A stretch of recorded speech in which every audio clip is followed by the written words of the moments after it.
whispers traveled faster than armies.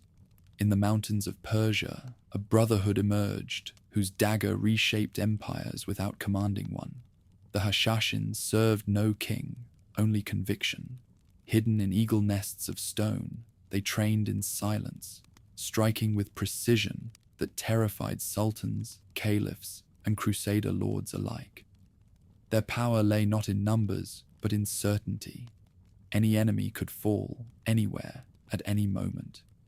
Yet behind the legends of assassins and impossible devotion stood a deeper story, how belief, discipline, and fear forged a force that proved the mind can wound more profoundly than any blade. Acre stood at the edge of a fragile world, a coastal stronghold where merchants bargained, pilgrims prayed, and ambitious men hoped to carve their names into the shifting fate of the crusader kingdoms. Among them walked Conrad of Montferrat, a seasoned noble whose resolve had earned him the loyalty of soldiers and the respect of kings. His rise had been swift. After defending Tyre from siege, he was chosen as king-elect of Jerusalem, a title burdened with promises and enemies. Many saw him as the figure who might stabilize the fractured Latin states. Others saw him as an obstacle. Have you ever wondered how a single moment in a crowded street can change the fate of empires? On that warm afternoon, Conrad moved through Acre's streets with the calm assurance of a man accustomed to danger, yet unaware that the greatest threat rarely shows itself as a marching army. Two familiar figures approached him, men he believed to be monks or humble servants who had offered support during his political ascent. Nothing in their posture suggested violence. No raised voices, no sudden rush, no glint of hostility. Conrad offered a greeting, thinking only of the responsibilities awaiting him beyond the city walls. The first blade entered beneath his ribs before he could draw breath. The second followed with brutal precision. His guards surged forward, cutting down one assailant and chasing the other through a maze of stone alleys. When cornered, the surviving killer revealed a truth that echoed far beyond Acre. He was no monk, but a member of a hidden fraternity, one that struck rulers wherever it chose. A group whose reach extended from the peaks of Persia to the courts of Syria. A movement shaped by doctrines, rivalries, and centuries of conflicts unknown to Conrad's world. His murder was not an isolated act. It was the distant thunder of a storm born long before crusader armies set foot in the Holy Land. To understand how a king-elect could fall to two men disguised as allies, one must return to the world that forged such assassins, a world where theology, power, and survival intertwined in ways as intricate as any sword stroke. Across Persia, generations before Conrad's rise, tensions simmered within the vast expanse of the Islamic world. The decline of the Abbasid Caliphate loosened the threads that once held a vast empire together. Baghdad's palatial courts, once the heart of an immense dominion, struggled to maintain influence over distant provinces. Local dynasties strengthened their grip, shaping their own networks of loyalty. While some regions prospered through trade and scholarship, others drifted into uncertainty as rival families, governors, and generals asserted competing visions of authority. Amid this political fragmentation, debates about rightful spiritual leadership intensified. These discussions were not abstract philosophical arguments. They were the foundation of identity for entire communities. Shia scholars emphasized a lineage of divinely guided leaders descending from the Prophet's family. 12 thinkers awaited the return of a hidden imam. Others traced spiritual authority through Ismail, whose descendants shaped a distinct branch of doctrine, ritual, and allegiance. Persia offered fertile ground for these ideas to flourish.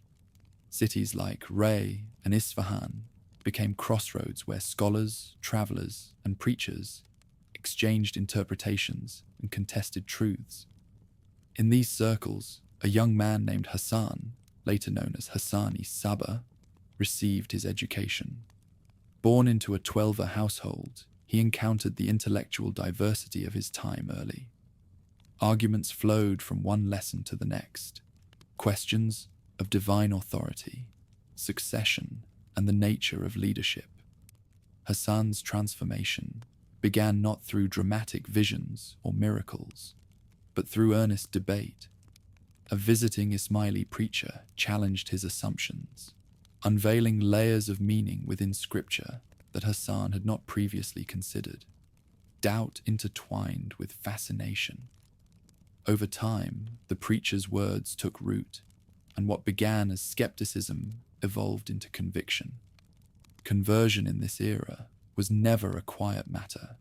It shaped loyalties, altered futures, and placed individuals in conflict with the governing powers. These powers, by the late 11th century, were embodied by the Seljuk Turks.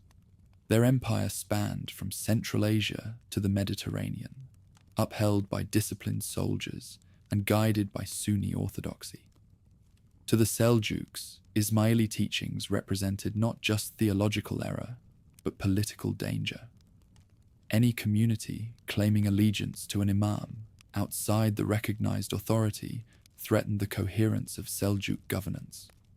Officials monitored correspondence, interrogated suspected dissidents, and punished deviations as acts of rebellion. Into this climate, Hasan stepped with increasing resolve. His commitment to Ismaili doctrine grew alongside his understanding of how vulnerable its followers were. He traveled between cities, building relationships, converting sympathizers, and analyzing the weaknesses of Seljuk administration. In this period, he learned more than theology. He learned strategy, persuasion, and patience. Far from Persia, Cairo shone as the seat of the Fatimid Caliphate, an Ismaili state whose libraries attracted scholars from across continents. Fatimid missionaries spread doctrine through Yemen, Syria, and India, constructing a web of loyalty that linked distant communities under a shared spiritual leadership. Their presence offered both hope and danger. Hope because many in Persia felt oppressed and marginalized. Danger because the Seljuks considered these networks subversive. Missionaries reached northern Persia, where rugged mountains rose above isolated villages. In regions like Dalam, locals guarded independence fiercely. Their strongholds dotted the landscape, natural fortifications shaped by centuries of defending against larger powers. When Ismaili preachers arrived, they found audiences willing to question Seljuk authority, especially in areas suffering from heavy taxation or local rivalries. Hasan recognized the strategic potential of these mountains immediately. Their ridges shielded communities from imperial armies. Their valleys offered concealment and mobility. Their fortresses, if held by loyal followers, could become the backbone of a new kind of state, one built not on sweeping plains, but on heights unreachable to most foes.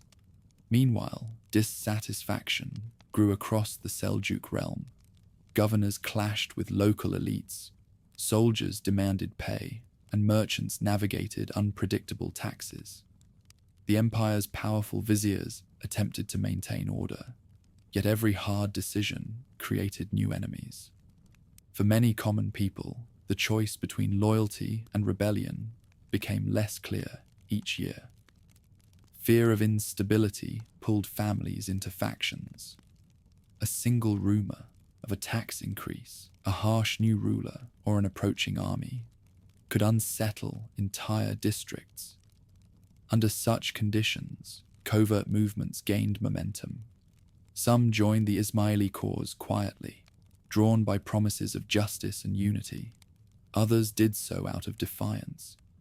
Through these journeys and observations, Hasan's purpose sharpened. The world was fractured. The Seljuk state, though formidable, carried cracks that widened with every conflict. Ideas could spread through these cracks, but ideas alone could not secure a future. What he sought now was a stronghold, both a sanctuary and a base from which a disciplined community could rise. In the mountains south of the Caspian Sea stood a fortress called Alamut.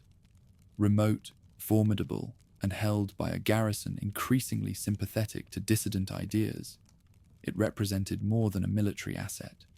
It was a possibility, a place where belief could transform into action, where a persecuted sect could reshape its destiny.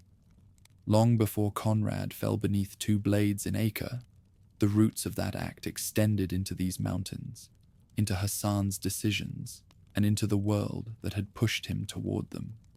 The story of the assassins did not begin with a killing. It began with fractures in faith, shifting empires, and the unyielding will of a man seeking refuge in a world where none seemed available.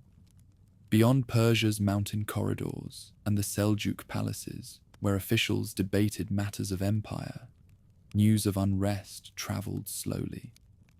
Caravans carried stories from village to village, shaping perceptions of events unfolding far beyond the horizon.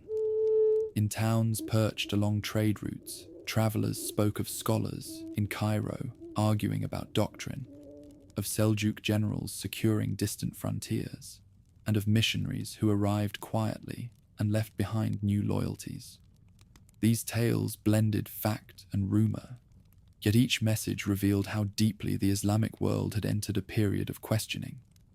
Ideas no longer flowed in a single direction. They branched like streams after heavy rain.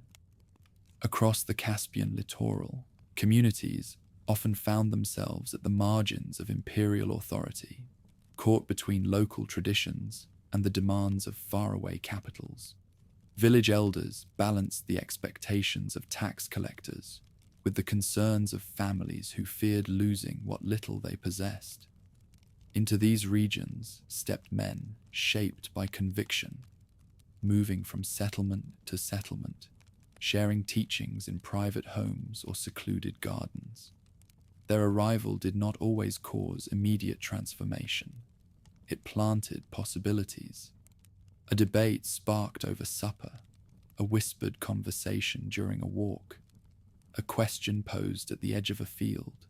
These small exchanges gradually fostered networks of trust. Hassan moved through these landscapes with deliberate purpose. He learned to read the mood of a village before speaking, sensed when to present doctrine openly and when to offer only hints. Years of navigating Seljuk watchfulness had taught him restraint. In some towns, sympathizers already laid the groundwork, softening resistance through patient outreach.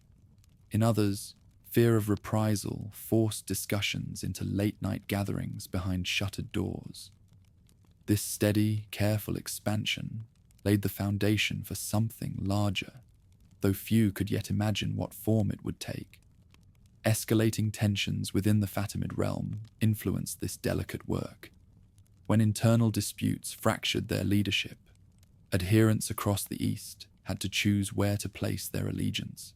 Some leaned toward established hierarchies in Cairo.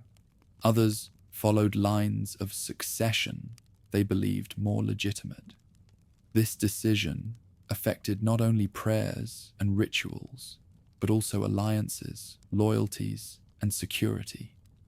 Hassan aligned himself with those who supported the legitimacy of Nizar's lineage. This stance isolated him from factions that submitted to rival claimants, yet it also granted him moral certainty at a time when clarity was rare.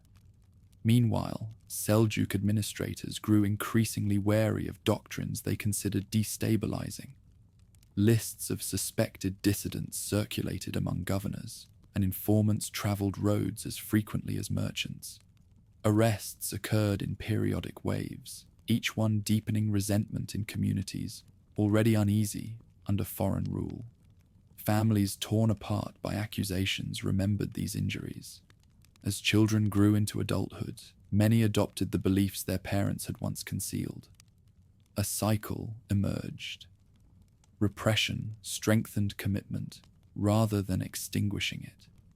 This situation demanded adaptation.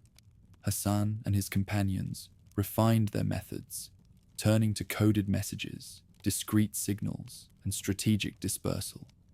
Pious phrases hidden within letters carried double meanings. Travelers, disguised as artisans or traders, exchanged information during brief stops at caravanserais. Efforts at secrecy did not imply weakness. They reflected a recognition that survival required discipline equal to conviction. Northward, the ridges of the Elburz range cast long shadows over valleys, dotted with fortresses. Some of these strongholds belonged to local families, others to semi-independent warlords whose authority fluctuated with each season. A few had changed hands multiple times over the centuries, their walls bearing scars from sieges long forgotten. In these mountains, the notion of resisting larger powers was not extraordinary. Generations had done so through force of will and intimate knowledge of terrain. When missionary networks reached these areas, they encountered communities predisposed to autonomy. Among the fortresses that drew Hasan's attention, Alamut possessed attributes that set it apart from the rest. Situated on a high rock with steep sides, it commanded approaches from several directions. Its narrow pathways and formidable position made it nearly impervious to conventional assault. Yet the fortress was more than stone and elevation. Its inhabitants, increasingly exposed to Ismaili teachings, formed a population that leaned toward dissent. This combination of geography and sentiment positioned Alamut as a potential nucleus for something unprecedented, a secure seat from which ideas might radiate outward rather than inward. While this possibility grew clearer to Hasan, the Seljuk court faced complications of its own. Rival viziers, ambitious princes, and shifting loyalties among military commanders strained internal cohesion. Each passing year exposed vulnerabilities that might once have remained hidden behind ceremonial grandeur. Battles on distant frontiers drained resources. Courtiers sought alliances with influential chiefs or governors. Local disputes escalated into confrontations requiring imperial attention. Every moment of distraction created openings for groups operating outside the imperial framework. Such circumstances did not guarantee success for any dissident movement, but they created space to maneuver. Hasan understood that the empire's outward strength concealed internal uncertainty. He also recognized that his mission needed more than scattered communities and clandestine meetings. A movement could not endure solely through persuasion. It required an anchor. Without a center, without a place where teaching, strategy, and leadership converged, efforts would remain vulnerable to the empire's reach. During this period, stories circulated about his travels. Nights spent in remote villages, months living under false names, weeks studying local dynamics before revealing his identity. These experiences sharpened his understanding of both opportunity and danger. He knew that loyalty gained through enthusiasm alone could falter under pressure. True commitment required structure, guidance, and shared purpose. The emerging network needed a sanctuary where its followers could gather, learn, and prepare. Mountains alone could not provide this cohesion. A fortress could. Not any fortress, but one embedded in a region naturally suited for resistance. Alamut represented the ideal candidate. Its location granted safety. Its population held potential. Its symbolic value, once properly shaped, could unify scattered adherents under a single banner. Yet approaching it directly as an outsider risked failure. Gaining influence required patience, subtlety, and an understanding of internal dynamics. Hasan observed the fortress from afar. studying its rhythms, its guards, its allies, and the outlook of local leaders. Gradually, contacts exchanged information about those sympathetic to his message and those skeptical of the empire's demands. The moment for decisive action had not yet arrived, but the path was visible. He moved closer, traveling through routes known only to mountain folk, visiting surrounding villages and forging connections essential for what would come next.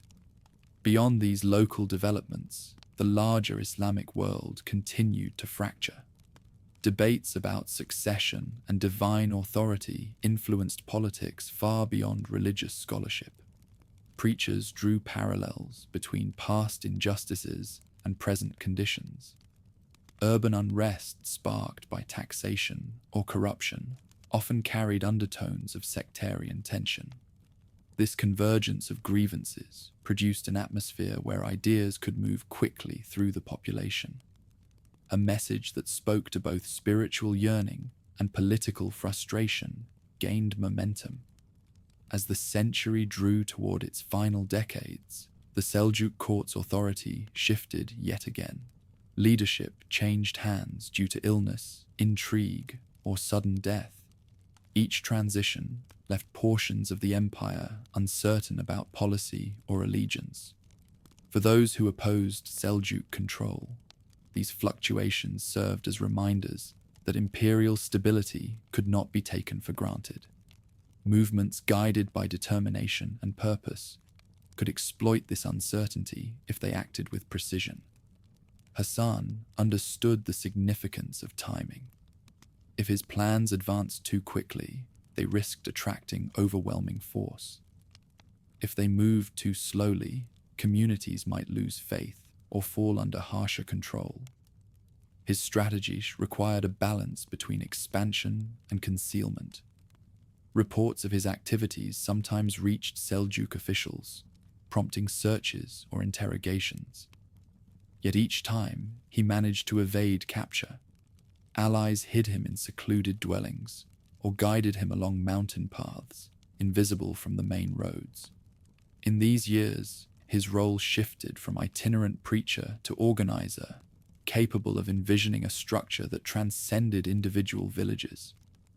The concept of a mountain refuge evolved into a vision of a fortified community bound by doctrine, discipline, and shared purpose. Alamut, still beyond his reach, represented the culmination of this vision, a place where a new model of resistance could emerge, one that relied not on large armies, but on commitment, intelligence, and coordinated action. Communities that sympathized with the Ismaili cause began to look anxiously toward the mountains, wondering if rumors about a new center of leadership held truth. Some feared reprisals if they offered support. Others saw the possibility of a more equitable society, free from heavy-handed governors or punitive laws. As these expectations grew, the need for decisive leadership intensified. Hasan recognized that the moment of preparation had reached its limit. Networks now stretched across regions. Sympathizers awaited direction. Conditions within the Seljuk state hinted at further instability. The mountains murmured with anticipation. What remained was the transition from idea to embodiment, from movement to state. In these final years, before Alamut entered his life fully, Hasan gathered the resolve necessary for a step that would alter the course of Persian and Syrian history. By securing a fortress, he aimed to create not just a refuge, but a center capable of shaping events and influencing rulers across continents. Once established, such a citadel could train disciplined followers, preserve teachings, and conduct operations beyond the reach of traditional power. Long before Conrad fell to daggers in Acre, the foundations of that act were built here, in hesitant conversations, in hidden gatherings, in mountain shadows, and in the quiet conviction of a man who recognized that the world had entered an age where empires weakened, doctrines competed, and ideas sharpened into weapons. Morning in the mountain valleys often began with silence, a silence so complete that even the wind seemed to hesitate before crossing the ridgelines. Far below Alamut's cragged perch, shepherds led their flocks through narrow paths, unaware that the fortress above their heads would soon become the center of a transformation, unlike anything the region had seen. In these early years, Alamut appeared as just another Daylami stronghold, isolated, practical, weathered by centuries of conflict. No one yet imagined that it would become the heart of a movement capable of terrifying kings. But across the scattered villages and high passes, small changes signaled that a new force had begun to take shape. For nearly a decade, Hasan traveled through northern Persia with a single purpose. He cultivated alliances, strengthened covert networks, and identified communities willing to resist Seljuk authority. His travels required discretion and unyielding discipline. Each stop, whether in a valley hamlet or a fortified outpost, demanded a new approach.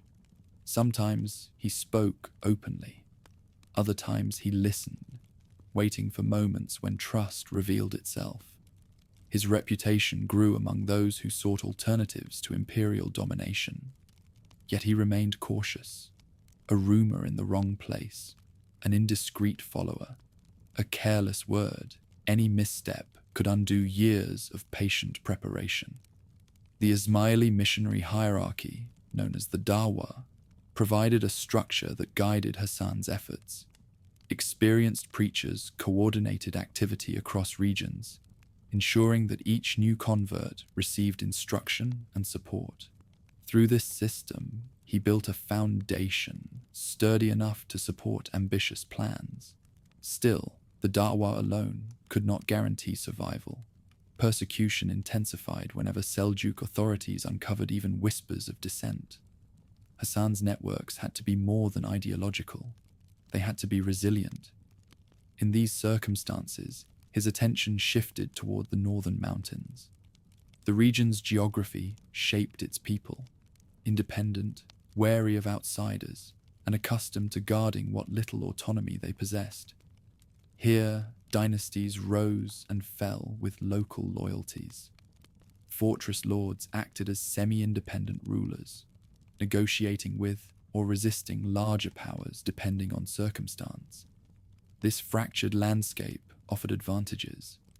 Small communities, loyal to one another, could hide sympathizers from imperial eyes. Narrow passes forced armies to move cautiously. And the numerous strongholds, some abandoned, others lightly garrisoned, lay ready for someone bold enough to claim them. Among these fortresses, Alamut emerged as the most promising. Perched on a long, rocky spur, it dominated surrounding valleys and controlled routes through the region. Its outer slopes were steep, its inner chambers secure, and its water supply reliable. Any commander holding Alamut could survive sieges and project authority over nearby settlements. Hasan recognized these qualities immediately. Geography could be destiny. The right stronghold could transform a persecuted movement into a formidable presence. Before approaching Alamut, however, Hasan needed to shape the region's political environment. He dispatched trusted missionaries into neighboring villages.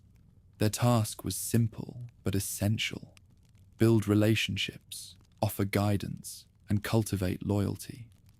Over time, the garrison assigned to Alamut began hearing new ideas from relatives, friends, and acquaintances.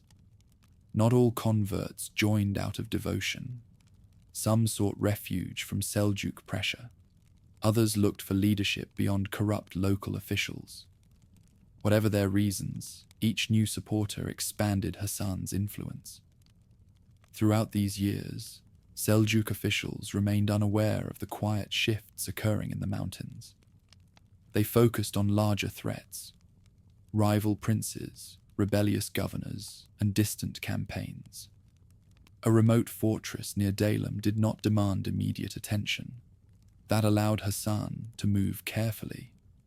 Eventually, he traveled toward Alamut himself, avoiding populated routes and hiding his identity beneath layers of caution. Upon arrival, he adopted the name Dihuda, blending into local life as a scholar and tutor. His presence raised little concern. The fortress housed families, children, and administrators accustomed to seeing instructors and scribes. Inside Alamut, Hasan observed everything. He studied the routines of guards, the attitudes of officers, the relationships tying the community together. Slowly, he identified sympathizers, men influenced by earlier missionaries, women who had embraced Ismaili teachings, youths eager to question Seljuk authority. He spoke humbly, never revealing his true identity too soon. Instead, he encouraged discussion, offering clarity where confusion lingered and guidance where uncertainty prevailed. Each conversation deepened the foundation he needed. The fortress governor, Mahdi, remained unaware of Hasan's role at first. Confident in his position, he saw no reason to monitor every teacher within his walls. Yet signs of shifting loyalty eventually reached him. Word spread through the garrison that Hasan's teachings resonated, that people looked to him for moral direction. Such changes did not immediately alarm the governor, but they unsettled him. Allegiance within a fortress must be stable. Any hint of internal division could weaken defenses. By the time Mahdi acted, it was too late. The structure of loyalty had already changed. Prominent garrison members supported Hasan more firmly than they supported their governor. When Mahdi attempted to confront him, he found himself isolated. The very soldiers sworn to defend the fortress no longer obeyed his commands with certainty. Their silence, their hesitations, their diverted gazes, each signaled that authority had passed quietly into new hands. The confrontation ended without violence. Mahdi realized that remaining would provoke conflict he could not win. Under growing pressure, he abandoned Alamut, leaving the fortress to Hasan and those who had chosen his cause. This event would later become the subject of legends, stories claiming that Hasan purchased the stronghold with a cleverly worded agreement, or that he seized it without shedding a single drop of blood. The truth, as always, carried less ornamentation, but far greater significance. The transfer of power resulted from loyalty, patience, and the disciplined advance of a movement that had prepared meticulously for this moment. Once Hasan assumed control, the fortress changed rapidly. The halls that once echoed with administrative routines now filled with discussions of doctrine, political strategy, and future plans. Hasan reorganized leadership structures, strengthening ties between Alamut and other Ismaili communities. He established clear hierarchies within the fortress: instructors who taught new converts, commanders who managed defenses, and emissaries who carried messages across vast distances. This order transformed Alamut from a simple mountain stronghold into a nerve center with unified purpose. News of Alamut's shift spread slowly at first, then with accelerating speed. In nearby valleys, villagers who had long endured Seljuk taxation found reassurance in the idea of a fortified refuge aligned with their grievances. Supporters in distant cities heard of Hasan's achievement through coded letters or whispered reports. Even skeptics, previously hesitant to align themselves with dissidents, reconsidered their stance. A fortress held by loyal followers represented stability, protection, and the possibility of continued resistance.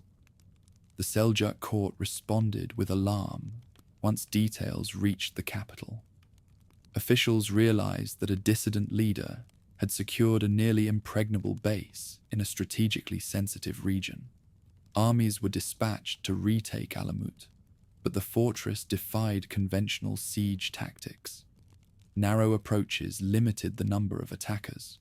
Defensive structures allowed Hasan's followers to repel assaults with minimal resources.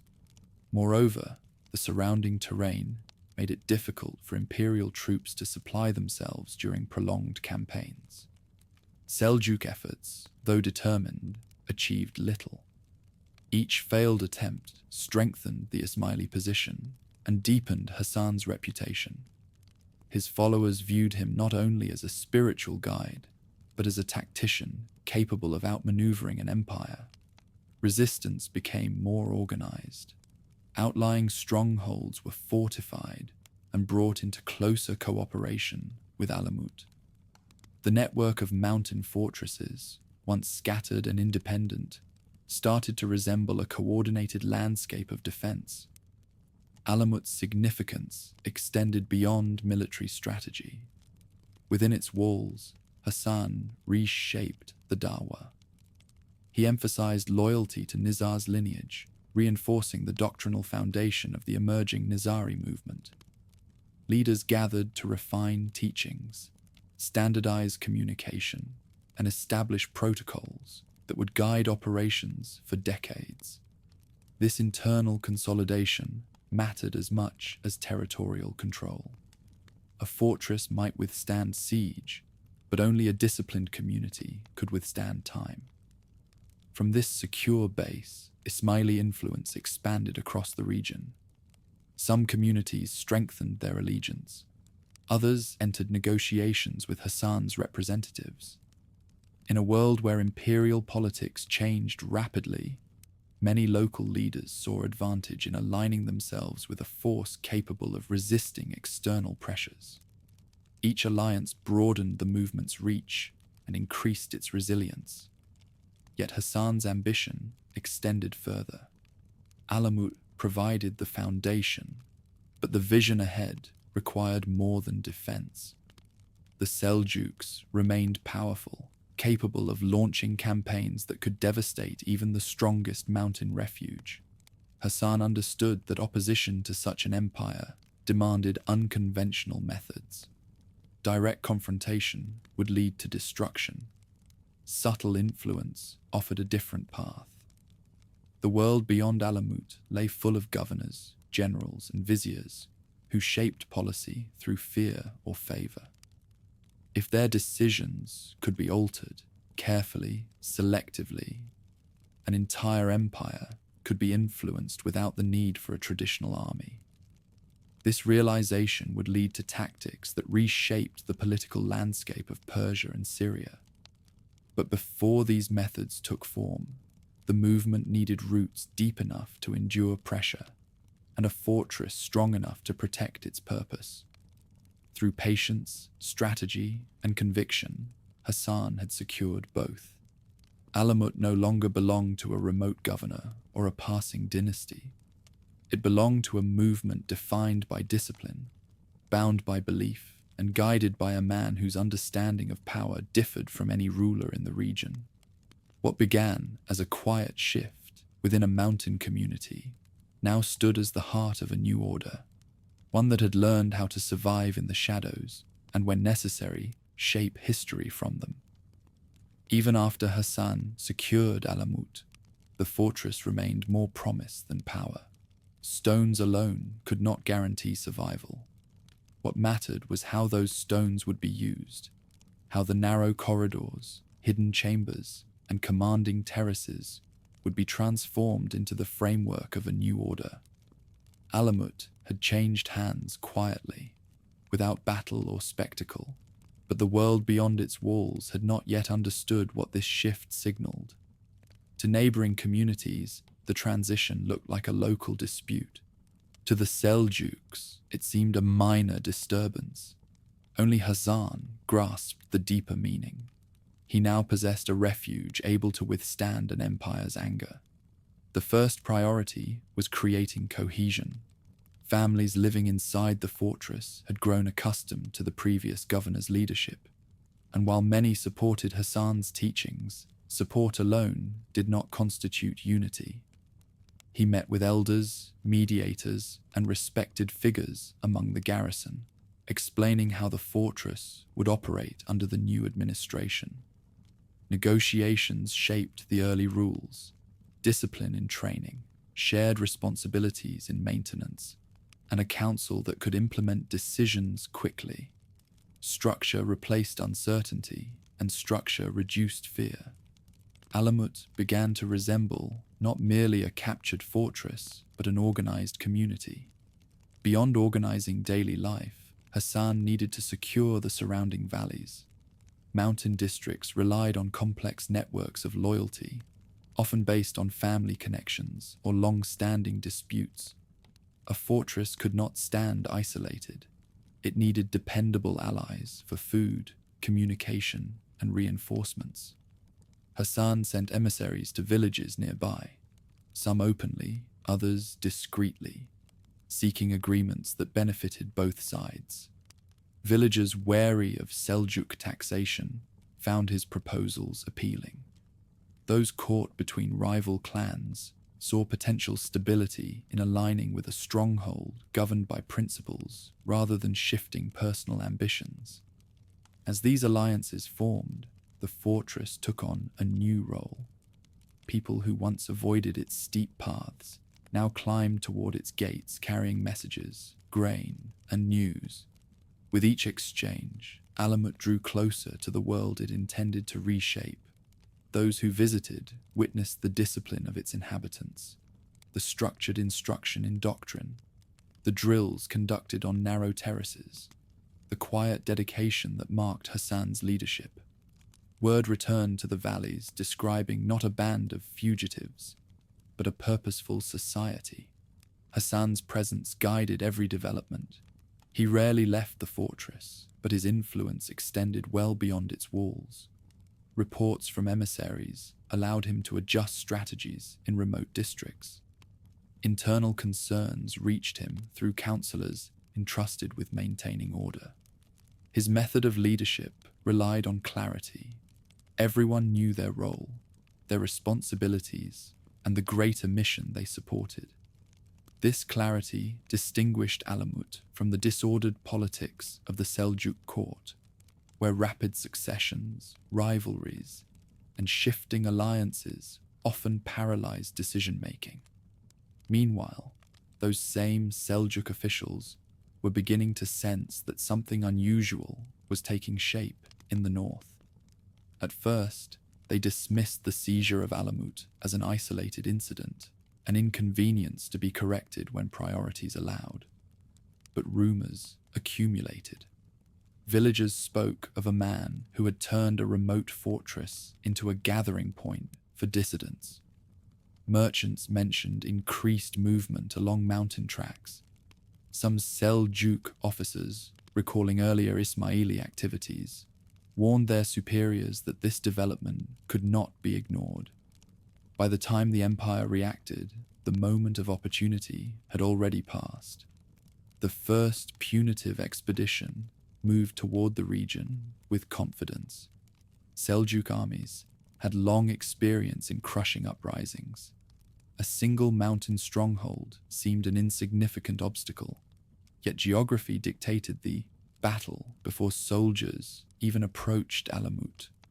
The narrow paths leading to the fortress allowed only small groups to advance at once.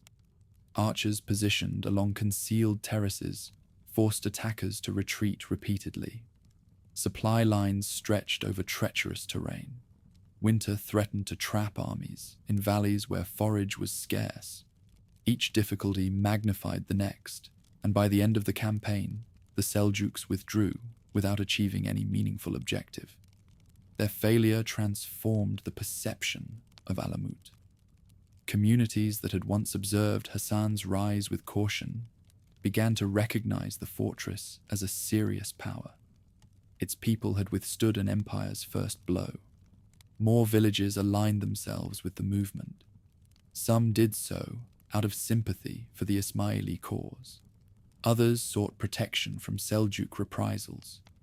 Even distant supporters, connected through the Dawa, sent cautious congratulations, acknowledging that Hasan had accomplished what many believed impossible. These victories strengthened internal discipline. Hasan emphasized the need for preparation, stockpiling grain, improving water channels, reinforcing walls, and training the garrison in coordinated defense. The fortress became a hive of activity.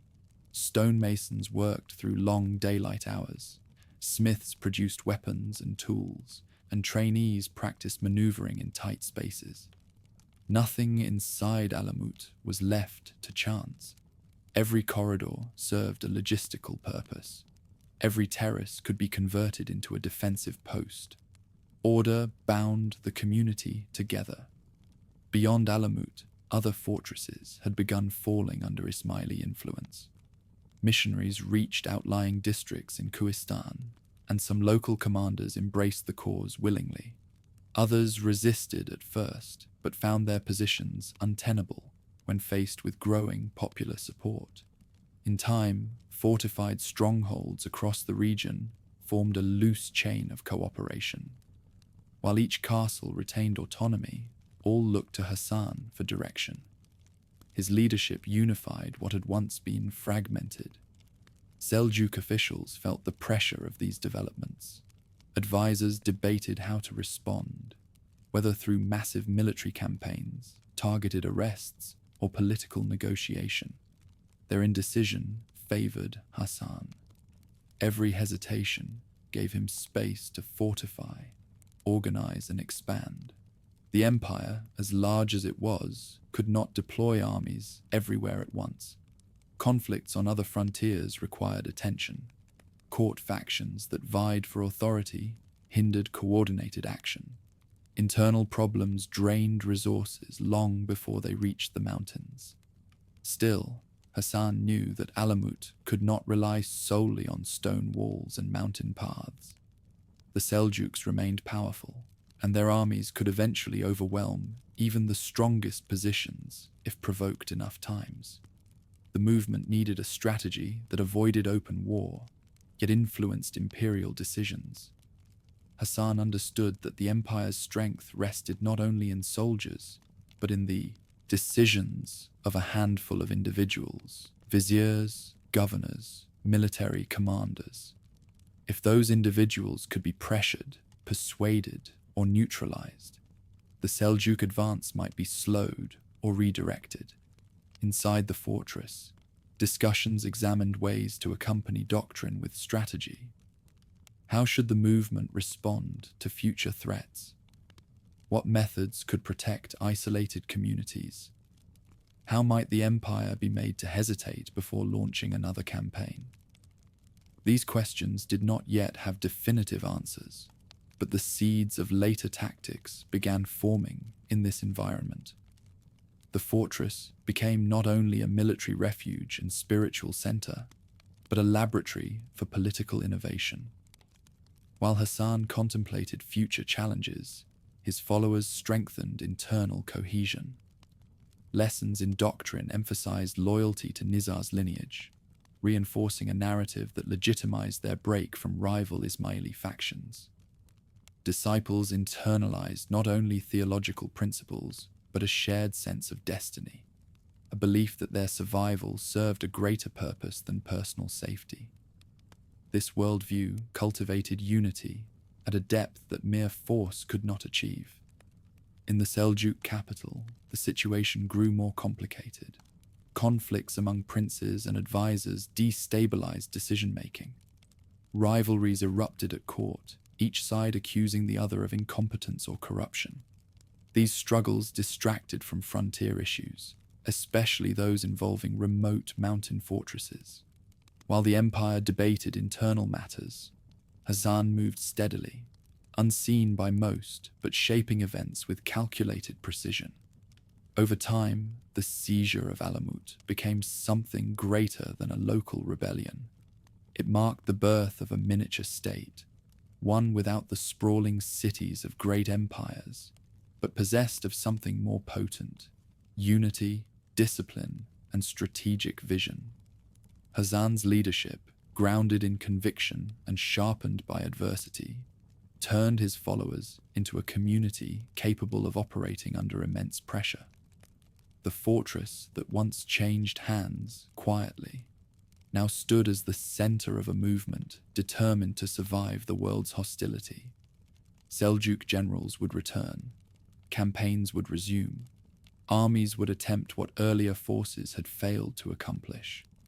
But Alamut, fortified in both structure and purpose, would not collapse under the first storm.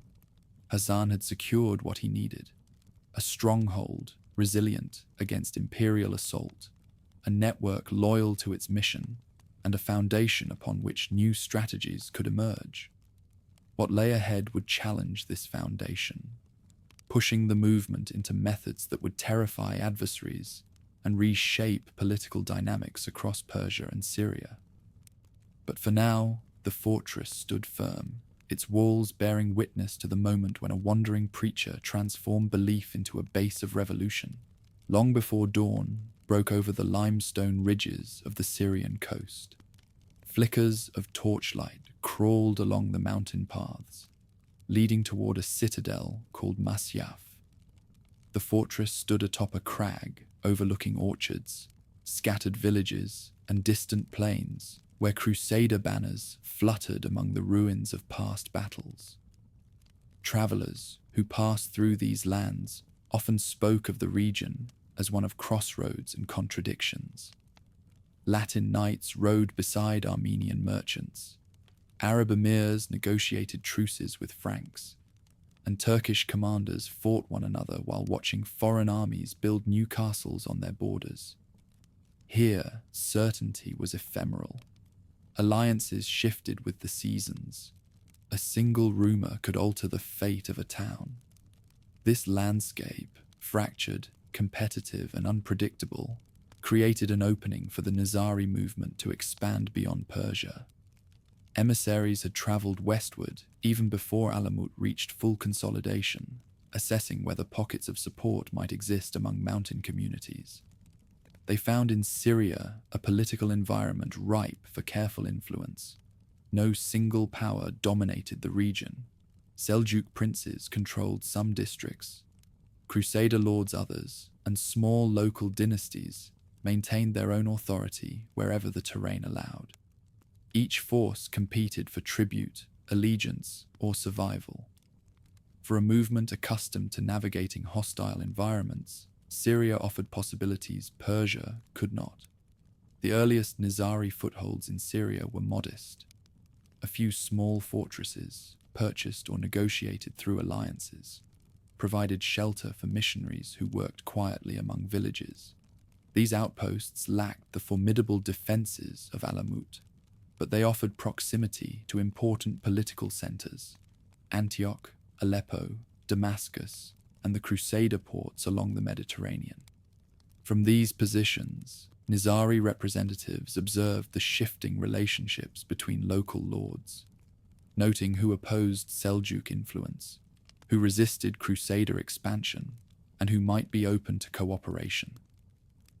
For a time, these footholds existed simply as part of a wider network, their strength dependent on the counsel and resources of Alamut. But during the mid-12th century, a figure arrived who would redefine the entire movement's presence in Syria: Rashid al-Din Sinan. His origins within the Persian network prepared him for leadership long before he set foot on Syrian soil. Sinan had already developed a reputation for discipline and strategic insight, qualities that drew the attention of senior Nizari leaders.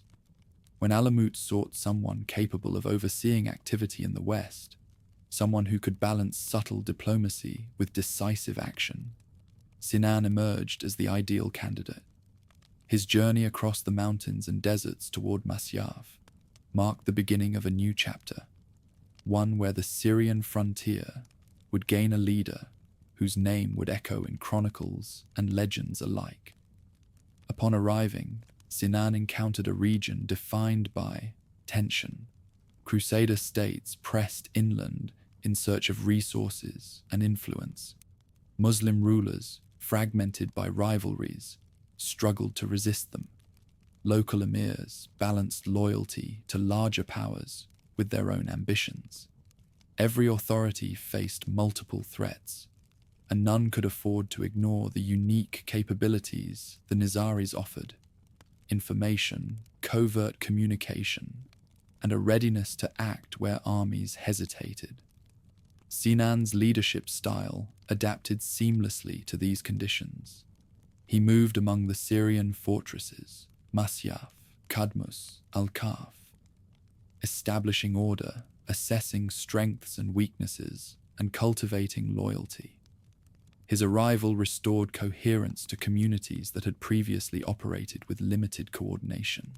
He reinforced doctrine while encouraging flexibility, recognizing that survival in Syria required a blend of resolve and adaptability.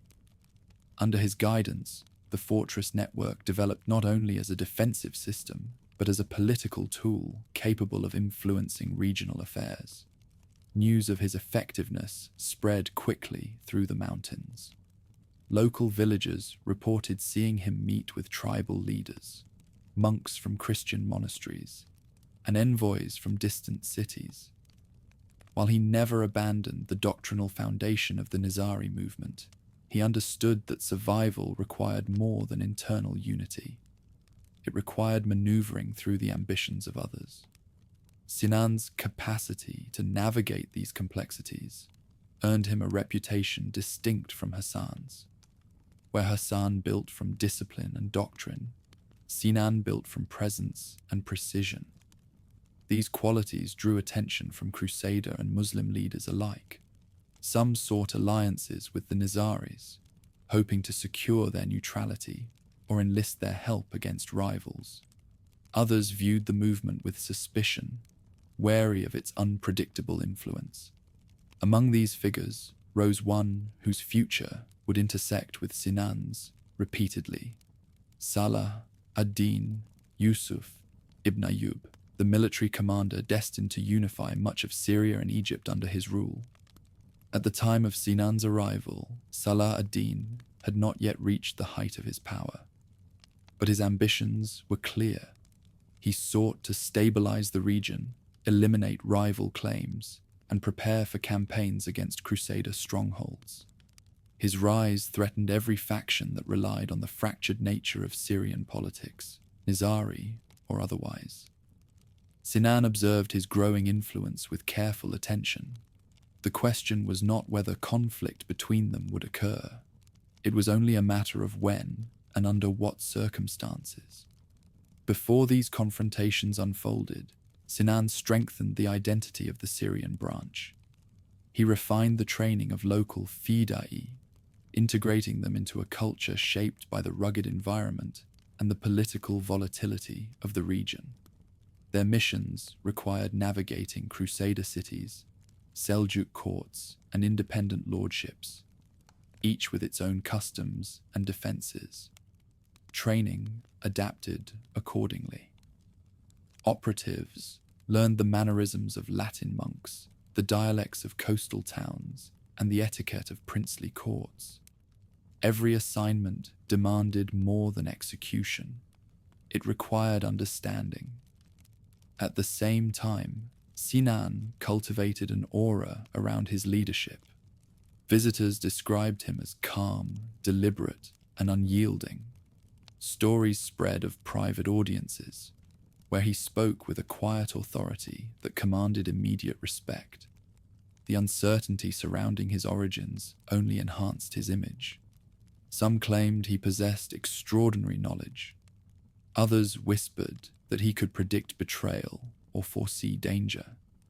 These tales were not crafted by Sinan, yet they expanded his influence far beyond the walls of Masyaf. As months turned into years, the Nizari presence in Syria became impossible to ignore. Envoys seeking alliances passed through mountain passes to meet with Sinan's representatives. Crusader lords near the coast debated whether neutrality with the Nizaris offered more security than confrontation.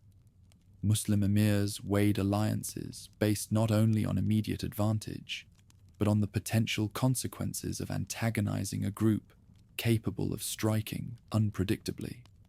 Sinan exploited this uncertainty with remarkable skill. He rarely moved against an enemy without necessity. Yet when action became unavoidable, his decisions sent clear messages. A targeted strike against a rival could halt a campaign, destabilize a siege, or remind ambitious leaders that power in Syria could shift with a single act. Each mission, whether executed or merely rumored, expanded the Nizari reputation. This reputation extended even to distant courts, where travelers recounted stories of a mysterious figure ruling from the mountains.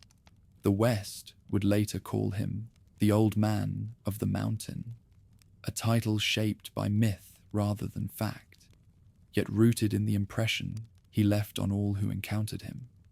While Hasan had shaped the doctrinal foundation of the movement, Sinan shaped its legend. Beneath this growing mystique, the Syrian branch developed structures that mirrored Alamut while adapting to local needs. Fortresses coordinated supply routes, maintained defensive readiness, and communicated through trusted couriers who traveled at night or disguised themselves among merchants.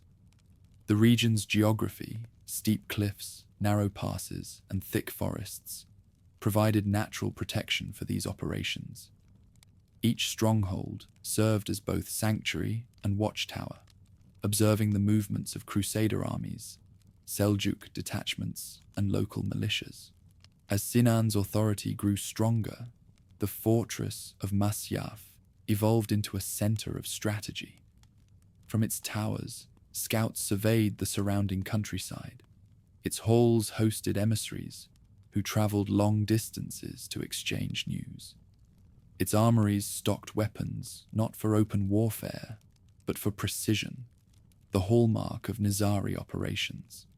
And in the chambers where Sinan met with his commanders, the boundaries of influence extended beyond Syria, linking the region to the broader Nizari world.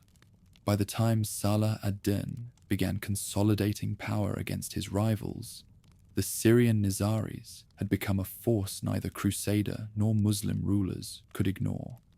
Some viewed them as dangerous allies, others as cautious neighbors, and some as potential threats.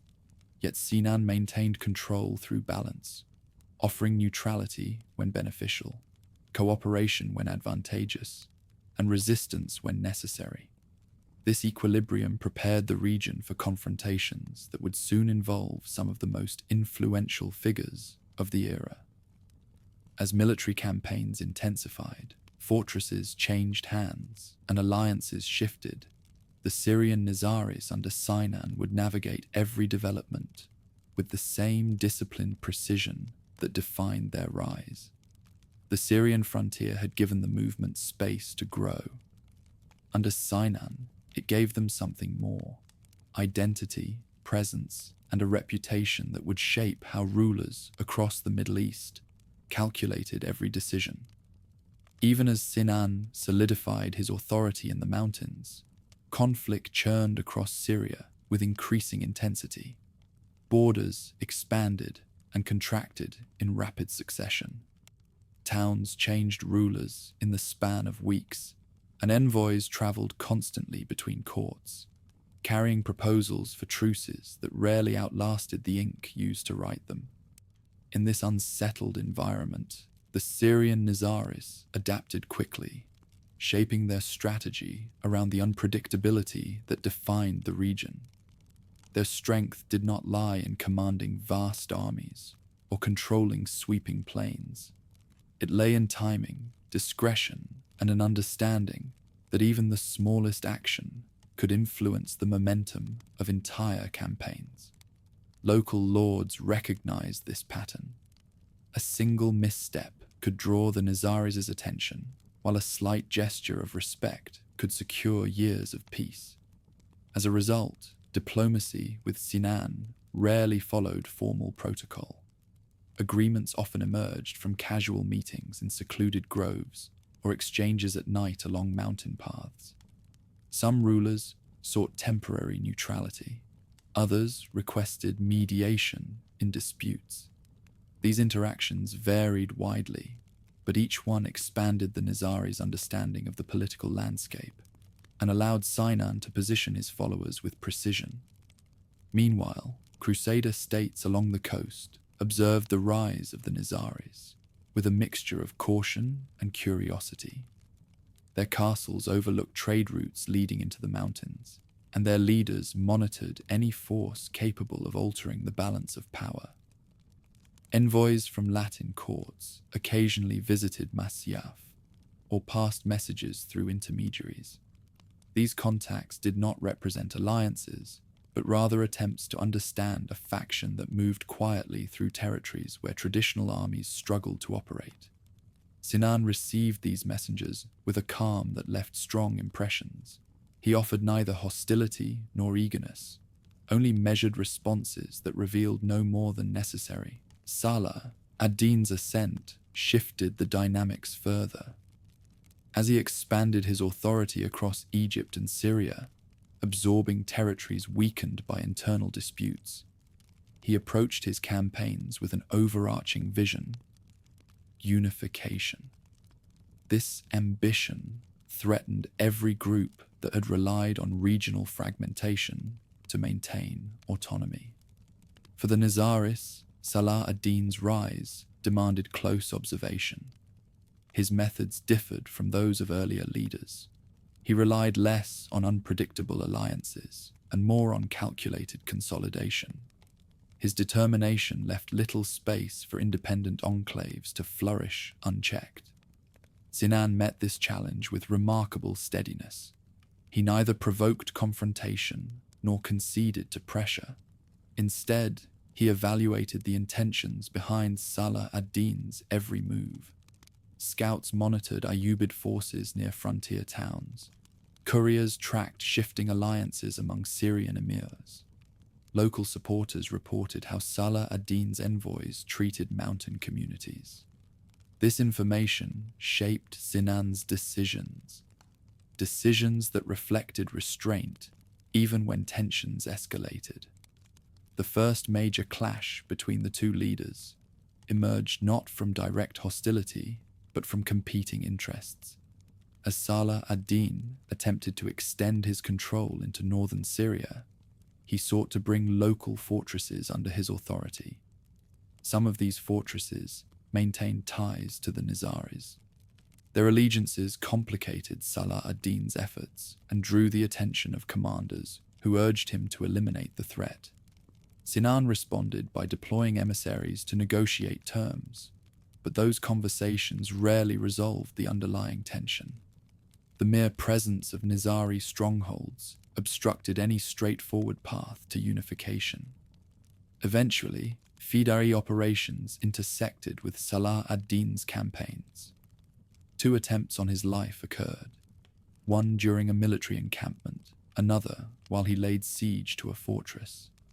Accounts described Fida'i infiltrating tents under the cover of night, or mingling among workers repairing siege equipment.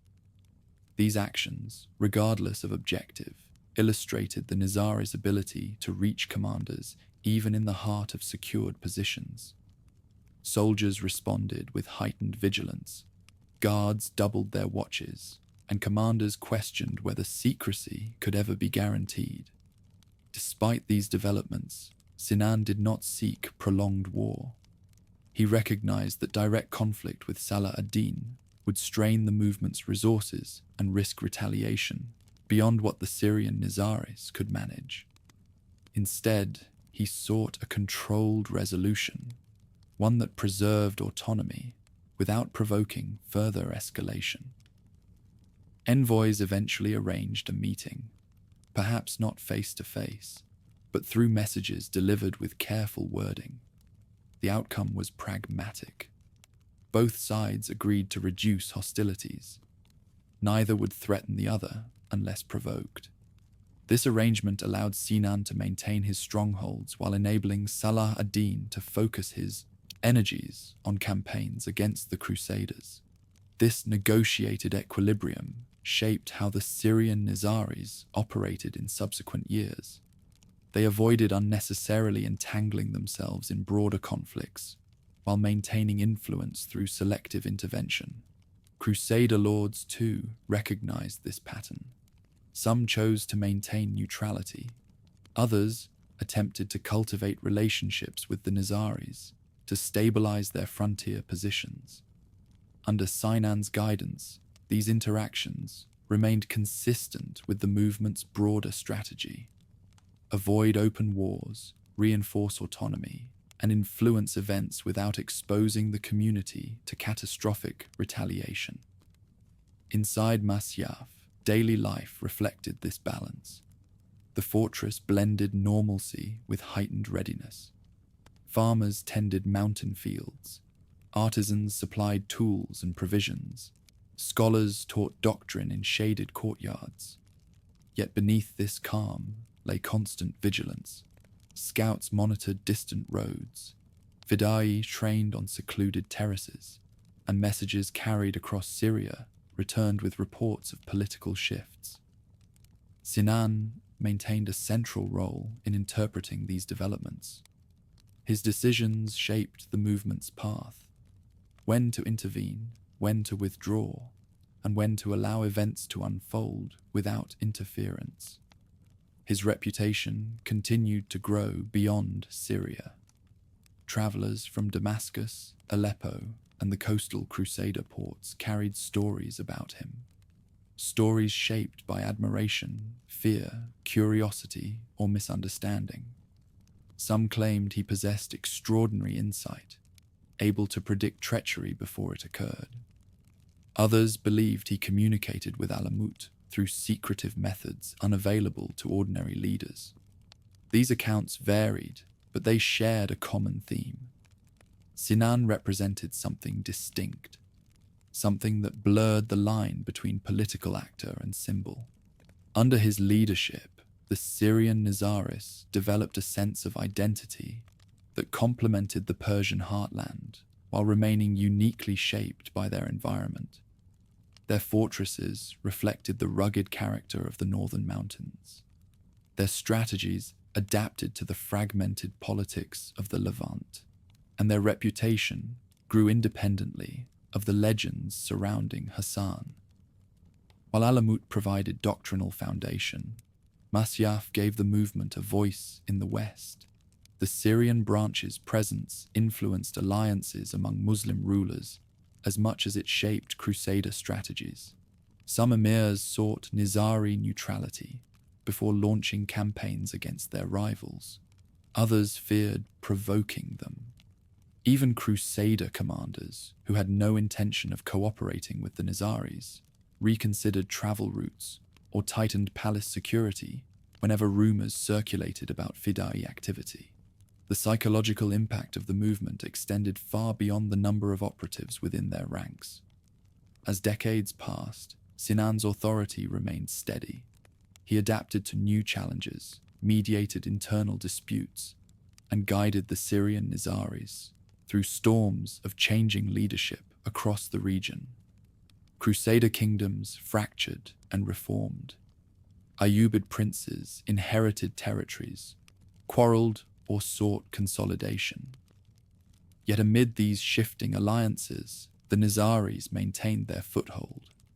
Their autonomy held firm, not because they possessed overwhelming power, but because they mastered the art of survival in a region where certainty was scarce. By the time Sinan's influence reached its height, the Syrian frontier had become more than a strategic expansion of the Nizari world. It had become a testing ground for political adaptation, and a landscape where myth and reality intertwined closely. Through discipline, calculated diplomacy, and the careful use of the Fida'i, Sinan ensured that the Nizaris would remain integral to the region's political fabric. His rise represented not only the consolidation of a branch, but the maturation of the movement itself. Persia had forged its ideology. Syria forged its legend. Across the plains of Central Asia, where the horizon stretched unbroken and the wind carried dust in great sweeping arcs, horsemen rode beneath banners marked with the symbols of a rising empire. These riders came from lands farther east than most Persians had ever seen, regions of steppe and forest, where discipline and mobility shaped the lives of entire nations. Their presence in the heart of Asia marked the beginning of an upheaval that would eventually shake every citadel of the Islamic world, including the mountain strongholds of the Nizaris. Long before Hulagu Khan's armies appeared near Persian borders, rumors of Mongol power traveled like distant thunder. Merchants returning from caravans that crossed toward China described cities reduced to ashes and kingdoms that vanished in a single campaign. Soldiers who survived earlier clashes spoke of tactics that defied conventional warfare: rapid maneuvers, disciplined coordination, and relentless pursuit. Yet what terrified listeners most were accounts of Mongol expectations: total submission or total destruction. They accepted neither delay nor ambiguity. A ruler could not negotiate halfway. Loyalty had to be unquestionable. Resistance brought consequences so severe that entire regions emptied rather than face their armies. These stories reached Persia at a time when the region was already strained. The once cohesive Seljuk structure had fractured into rival principalities. Local rulers governed territories without coordinating with one another. Larger cities like Isfahan, Ray, and Nishapur found themselves vulnerable to shifting alliances, economic disruptions, and conflicts between neighboring warlords. The political landscape lacked a central authority capable of orchestrating a unified response to external threat. For the Nizaris, these conditions presented both danger and opportunity. Alamut and its surrounding fortresses had withstood decades of pressure from Seljuk forces, but the empire's fragmentation created pockets of relief. Governors who might once have led anti-Nizari campaigns now lacked resources or motivation. Others focused on their own immediate rivals and left the mountains untouched. Hasan's successors recognized this shift and used it to consolidate the movement's internal structures, refine training, and strengthen alliances across Persia and Syria. But this period of relative calm did not last. As the Mongol Empire expanded westward, envoys arrived in Persia bearing commands from the Great Khan. Some local rulers submitted immediately, calculating that obedience offered the only plausible chance of survival. Others hesitated, weighing pride against prudence. Their indecision often sealed their fate. Mongol armies advanced with methodical precision, overwhelming fortresses and cities one by one. For communities accustomed to the fluctuating strength of regional powers, this new force seemed unstoppable. The Nizaris watched these developments with growing concern. Their fortresses were strong, but their numbers small. Mountain terrain favored defense, but Mongol forces had already proven capable of overcoming even the most daunting obstacles. Intelligence gathered from traders and allied communities indicated that the Mongols possessed siege engineers from conquered lands, armies that moved rapidly across harsh terrain, and strategies that adapted quickly to unfamiliar environments. A fortress like Alamut, though formidable, could not rely on isolation alone. At this time, leadership within the Nizari movement passed through several hands. Hasan's successors sought to maintain the structure he had established while responding to new political realities. Communities in Kohistan, Rudbar, and other districts faced the challenge of balancing their own needs with directives from Alamut. Leaders issued guidance on fortification, resource storage, and communication methods in anticipation of greater threats. The movement's cohesion, long its strongest asset, now became essential for survival. Years before Hulagu's specific campaign began, Mongol interest in the Nizaris emerged indirectly. Some Mongol administrators, influenced by their Islamic advisors, viewed the Nizari state with suspicion. Stories about the Fida'i circulated through the courts of Karakoram, magnified by rumor and misinterpretation. Envoys described targeted killings of rulers and commanders, each carried out by operatives who moved with precision and vanished without trace. To Mongol leaders, such actions represented not simple political maneuvering, but defiance, a refusal to live within the clear hierarchy Mongol rule demanded. These concerns intensified after the ascension of Munka Khan. His mandate involved eliminating potential threats before launching campaigns into the Middle East. Among his priorities were the Abbasid Caliphate in Baghdad and the Nizari strongholds in Persia. Both represented forms of authority that might resist Mongol rule.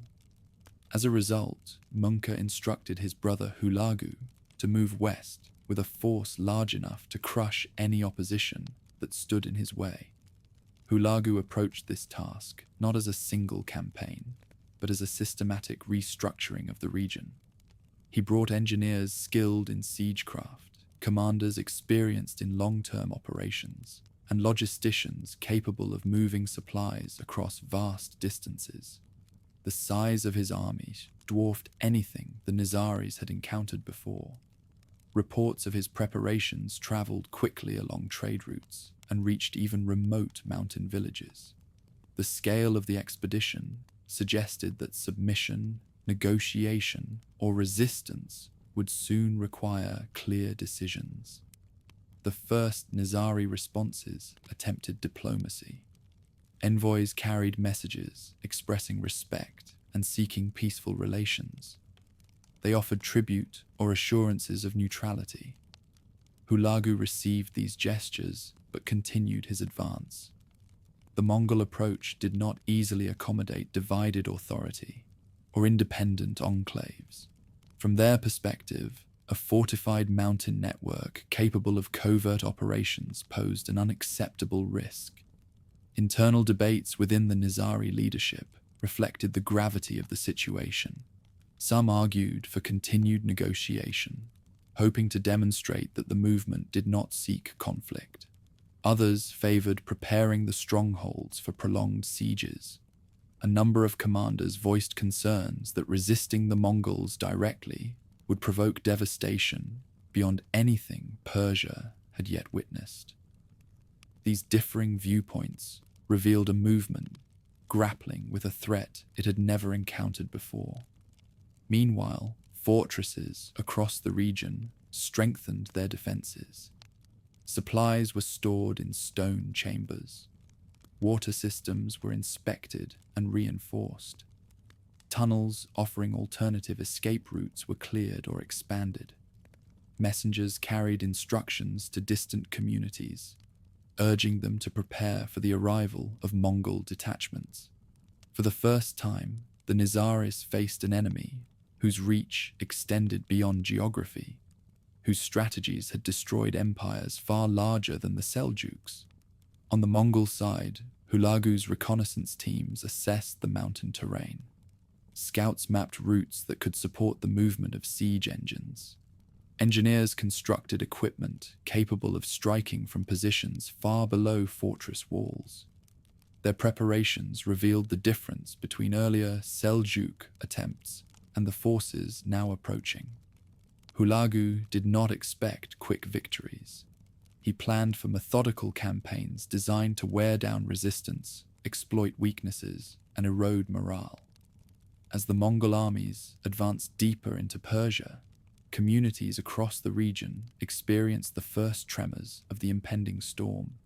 Rumors of massacres, razed cities, and mass deportations spread quickly. Each report increased the urgency felt within Nizari strongholds. Leaders understood that time was limited. Negotiations continued, but their tone grew increasingly cautious. Even those who had once believed diplomacy could spare the movement now questioned whether such hopes were realistic. The stage was set for confrontation. The Nizaris, whose survival had depended on discipline, secrecy, and strategic precision, now faced a force unlike any they had encountered. Hulagu's campaign did not begin with a single decisive battle. It began with the knowledge that once the Mongols targeted a region, resistance became a matter not merely of courage, but of endurance. A storm had begun to gather over Persia, and the mountain fortresses of the Nizaris stood directly in its path. Chroniclers would later describe the Mongol advance as a tide, steady, unbroken, and indifferent to obstacles. But for the communities who witnessed its approach, it felt like the arrival of something far less predictable.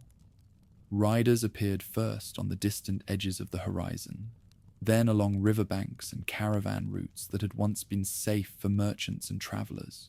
Villages emptied long before soldiers reached their gates.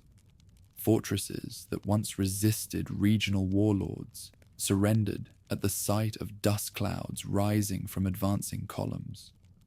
Word traveled ahead of every Mongol detachment, and in each retelling, the stories grew sharper.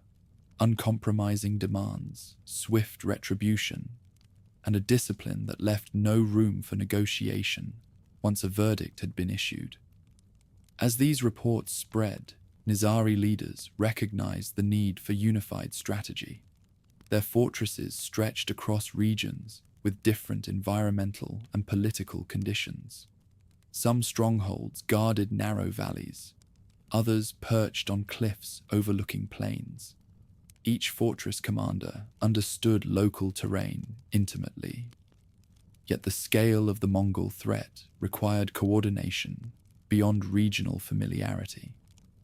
Messengers moved between Alamut, Lamasar, Girdkur, and outlying districts carrying instructions drafted after intense debate. The movement had survived Seljuk pressure through careful timing and targeted action. Now it faced an enemy that confronted resistance with total force. One of the earliest decisions involved reducing visibility. Mountain communities that typically interacted with nearby markets shifted their activities inward. Supplies were gathered quietly. Routes used for transporting grain or tools changed to avoid possible detection. While the Nizari fortresses had survived sieges for decades, self-sufficiency became more urgent than ever. Granaries filled to capacity, and water systems, critical to sustaining long periods of isolation, were cleaned and reinforced. Engineers within the movement examined walls, repaired stonework, and prepared fallback positions in case outer defenses failed. At Alamut, senior administrators assessed diplomatic options. Envoys had been dispatched earlier, but their reports offered little hope. Mongol court officials received them, yet the responses lacked clarity or assurance. Tribute was accepted without commitments to peace. Respectful gestures went unanswered. These ambiguous reactions fueled internal disagreement. Some leaders argued that concessions might buy time.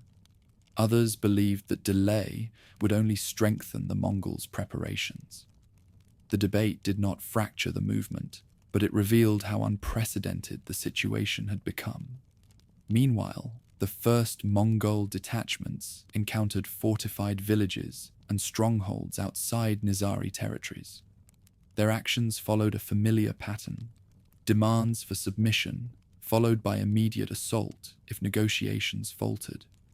These early campaigns demonstrated that resistance, no matter how justified, led to devastating consequences. Survivors fled along mountain paths, carrying warnings that confirmed the worst fears circulating through Nizari councils. Stories of entire towns reduced to ash reached Alamut and its neighboring fortresses, transforming caution into urgency. Inside the Nizari strongholds, daily routines shifted to reflect the looming threat. Armories, normally quiet except during training cycles, saw constant activity. Fletchers worked day and night crafting arrows. Blacksmiths forged spearheads and reinforced armor plates. Even those with no martial role participated in preparations, repairing walls, storing provisions, or delivering materials between workshops.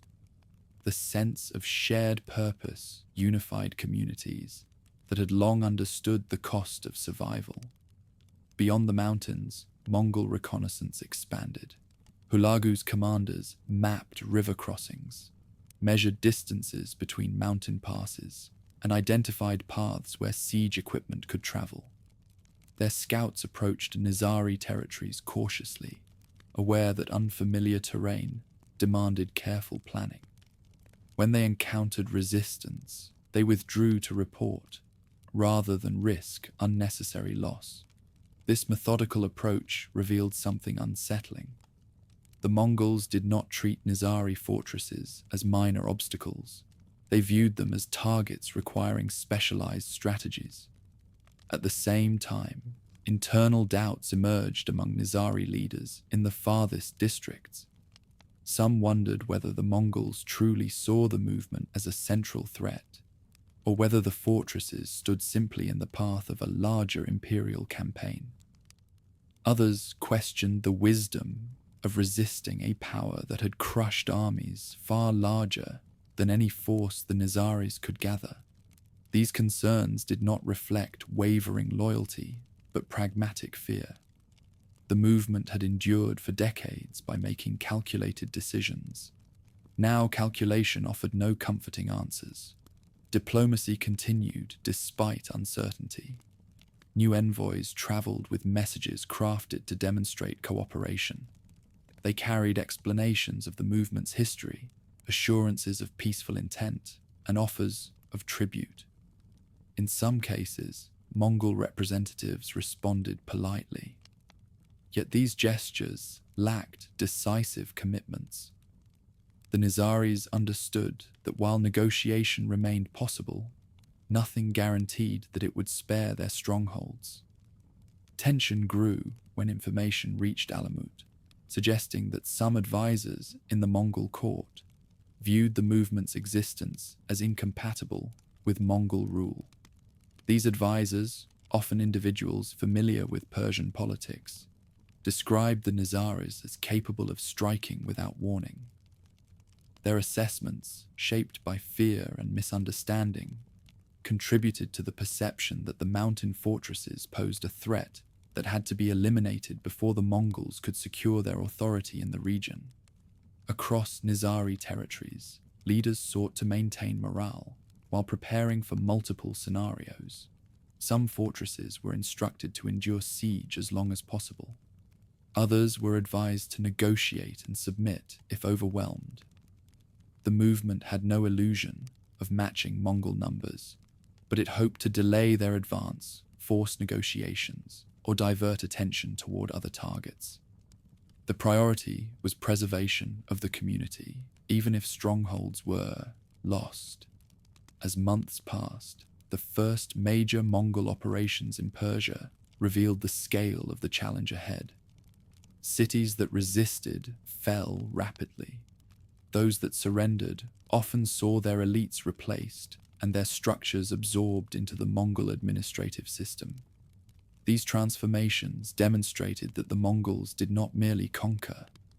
They restructured political landscapes to prevent future threats. For the Nizaris, this pattern carried clear implications. Even if individual fortresses survived initial campaigns, long-term independence seemed impossible without concessions. Inside the mountain strongholds, discussions shifted toward long-term survival. Leaders questioned whether relocating communities might preserve lives. Some suggested dispersing followers across regions less likely to draw Mongol attention. Others argued that abandoning strongholds would mean relinquishing the movement's identity, weakening unity, and leaving communities exposed to persecution from other powers. The debates never escalated into division, but they underscored the difficult choices ahead. Hulagu's preparations intensified. Siege engineers who had served in campaigns across Central Asia arrived with specialized equipment. Artillery crews transported counterweight machinery designed to breach thick walls. Supply convoys followed behind, ensuring that campaigns could continue through multiple seasons. From the Mongol perspective, success required coordination, patience, and overwhelming force, qualities they had demonstrated repeatedly in earlier conquests. By the time the Mongol vanguard reached the outskirts of Nizari territories, the storm had fully gathered. Riders approached the valleys below key fortresses, testing defenses and measuring response times. Their scouts noted the movement of sentries on watchtowers and listened for signals echoing along cliffs. These observations informed detailed plans for the campaign ahead. Within Alamut, leaders recognized that diplomacy and preparation had reached their limit. Negotiations continued, but with no assurance of safety. The movement's strongholds had become more than refuges. They represented obligations to the communities they sheltered. Abandoning them without resistance would endanger villages throughout the region. Yet defending them meant confronting a force that overwhelmed every enemy it faced. As the first Mongol detachments advanced along the mountain routes, it became clear that the moment the Nizaris had feared for years had arrived. Their strongholds stood ready. Their people were prepared. But no amount of readiness could guarantee the future. The Mongol storm had reached the foothills of the Nizari world, and what followed would determine not only the fate of their fortresses, but the endurance of their entire way of life. High in the mountains, where winter clouds drifted low enough to brush the battlements and the fortress paths narrowed into ledges carved from sheer stone, a new kind of discipline began to take shape within Alamut. The fortress had changed hands quietly, but what emerged inside its walls would transform the political landscape of Persia and Syria with a force far greater than its modest numbers could suggest. Hasan understood that stone walls alone could not defend a movement surrounded by enemies on all sides. If the Seljuks returned in strength, no fortress, no matter how steep its approaches, could guarantee survival. What the movement needed was an idea sharper than any blade, carried by individuals who embodied unwavering loyalty. In this environment, a select group began to stand apart from the rest of Alamut's inhabitants. They came from nearby villages, from distant mountain communities, and occasionally from cities where they had lived quietly under Seljuk rule. Some were young men, raised in the shadow of imperial crackdowns. Others were older, shaped by experiences that left them searching for purpose. What united them was not age or origin, but devotion, an acceptance that their lives belonged to a mission larger than their own fate. These individuals would eventually be known by a name that carried both reverence and fear: the Fida'i, the ones who were willing to sacrifice. Their formation did not begin with grand ceremonies or dramatic vows. It began with silence, long periods spent in contemplation, instruction, and observation. Within Alamut's inner halls, senior members of the movement introduced recruits to doctrines that blended spiritual conviction with practical responsibility. Texts were studied not as abstract philosophy, but as guides for living with clarity and discipline. Recruits learned to separate personal desire from collective necessity, to act when commanded and refrain when needed, and to interpret obedience as a path towards spiritual fulfillment rather than submission. These early sessions shaped more than belief. They sharpened the recruit's sense of purpose. Some arrived filled with anger over injustices endured under Seljuk rule.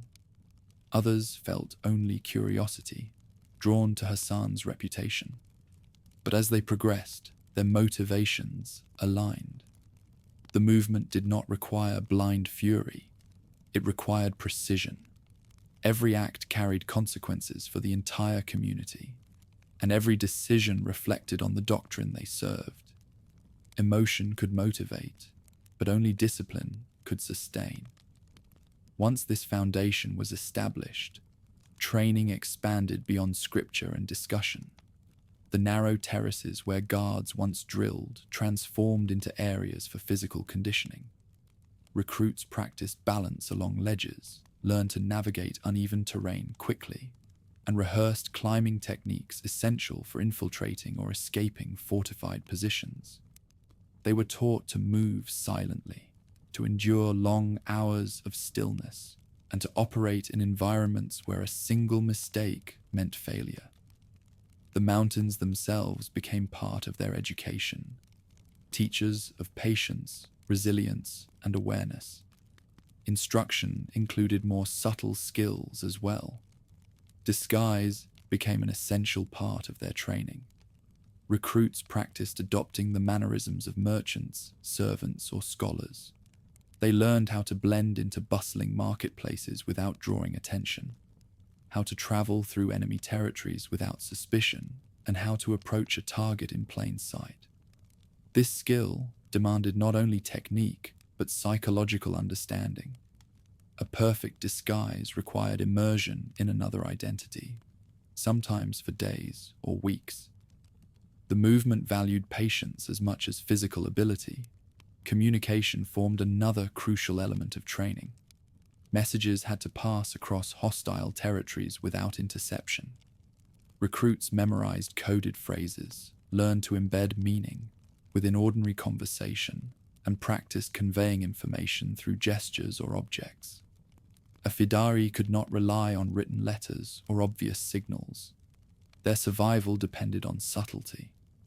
In time, these methods became sophisticated enough to sustain networks across vast distances, connecting Alamut to fortresses in Khoistan and communities in Syria with remarkable efficiency. Throughout this process, Hasan remained present, not always physically, but through his influence. Senior instructors reported directly to him. Decisions about each recruit's progress, their assignments, and their readiness were made carefully. The movement could not risk errors. A premature deployment might compromise the entire network. Only those who demonstrated unwavering discipline, clarity of purpose, and absolute reliability advanced to the next stage. Outside Alamut, stories began to circulate about these individuals. Some described them as ascetics who renounced the world. Others portrayed them as fanatics who obeyed commands without hesitation. A few tales, whispers born of fear and misunderstanding, claimed that young recruits were shown visions or subjected to extreme trials. These stories traveled faster than truth, weaving a cloak of mystery around the movement's methods. Hasan did not correct them.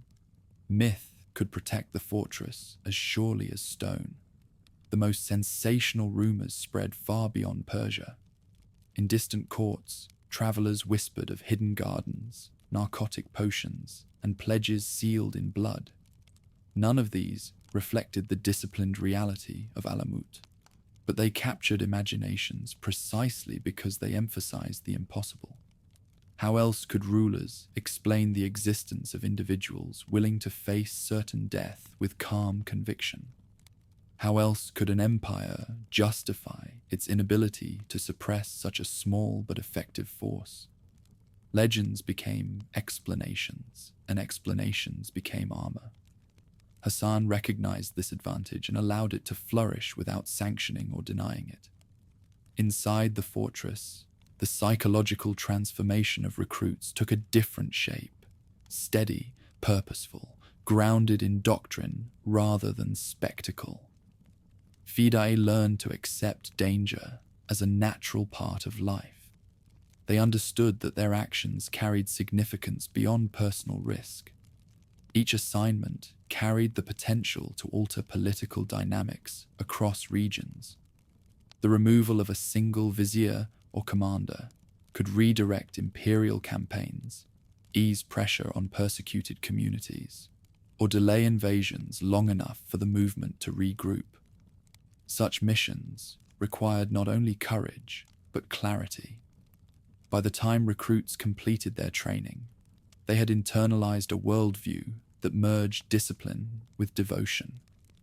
They became instruments of the movement's survival, not reckless attackers, but carefully deployed operatives. Their actions were calculated, not impulsive. Their missions targeted specific individuals whose influence threatened the existence of the Nizari community. These missions were risky, often fatal, but the Fida'i accepted such outcomes. Their loyalty rested on a profound belief in the movement's future. The emergence of the Fida'i changed how the Seljuks perceived the Ismaili threat. Until this point, the empire viewed the movement as a dissident religious group with regional influence. But as Fida'i missions disrupted court politics, imperial officials recognized that they faced something far more coordinated. Panic spread among governors and viziers. Guards were doubled in palaces. Audiences became more restricted. Any stranger could be a disguised operative. The fear generated by uncertainty often exceeded the physical danger itself. This fear, unintended yet powerful, shifted the balance of power. Even when imperial armies prepared new campaigns, hesitation delayed their advance. Leaders questioned whether they might become targets. Courtiers debated whether supporting further military action was worth the personal risk. Rumors of Fida'i presence spread whenever an official made a bold decision against the Nizaris. In this way, the movement exerted influence disproportionate to its numbers. While the world beyond Alamut interpreted these developments through sensational tales, within the fortress, the process remained measured. Hasan emphasized that missions must be justified, targeted, and purposeful. Each action required long preparation, careful assessment, and an understanding of consequences. The Fida'i were not a tool for reckless disruption. They were a means of survival for a community surrounded by larger empires. As the movement expanded into Syria and fortified its presence there, the Fida'i gained additional responsibilities. They served as guardians of doctrine, symbols of devotion, and connectors between distant strongholds.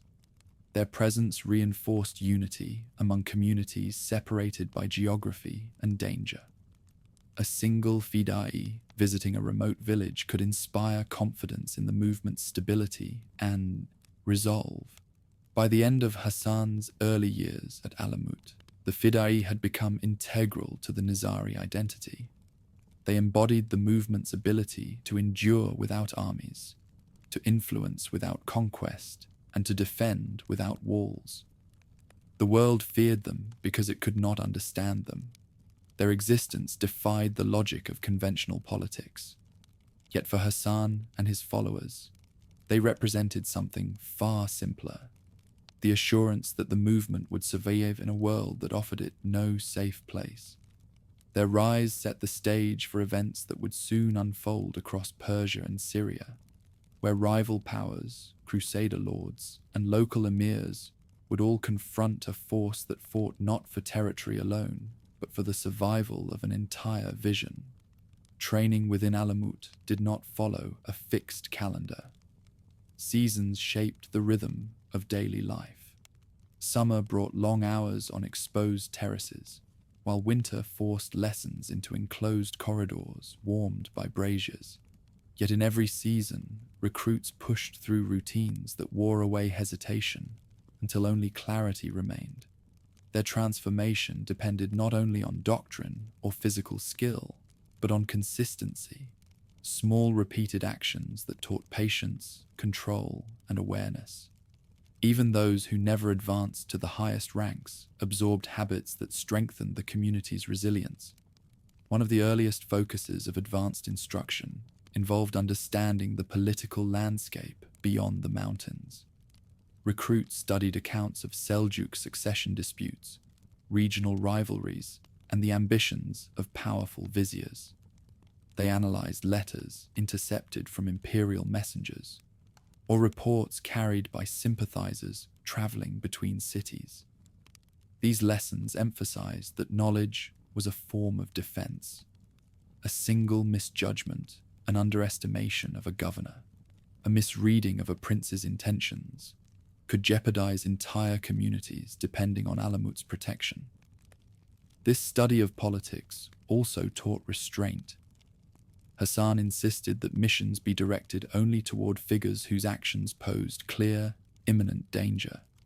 Recruits learned that the movement did not exist to punish personal enemies or enact vengeance on behalf of individuals. Its purpose was survival. Every strike had to serve the longevity of the Nizari community. This principle distinguished Fida'i operations from the vendettas common in the era. Their motives were strategic, not emotional. Another domain of instruction involved endurance. Quiet tests, simple yet revealing, evaluated how recruits reacted to stress and deprivation. Days spent in isolation, long treks through snow, tasks performed on minimal sleep. These challenges revealed who could maintain focus under pressure. Instructors observed not only physical responses, but the steadiness of the mind. A Fida'i needed to remain composed even when surrounded by uncertainty or imminent danger. During these years, the fortress began adopting practices that would later define its reputation.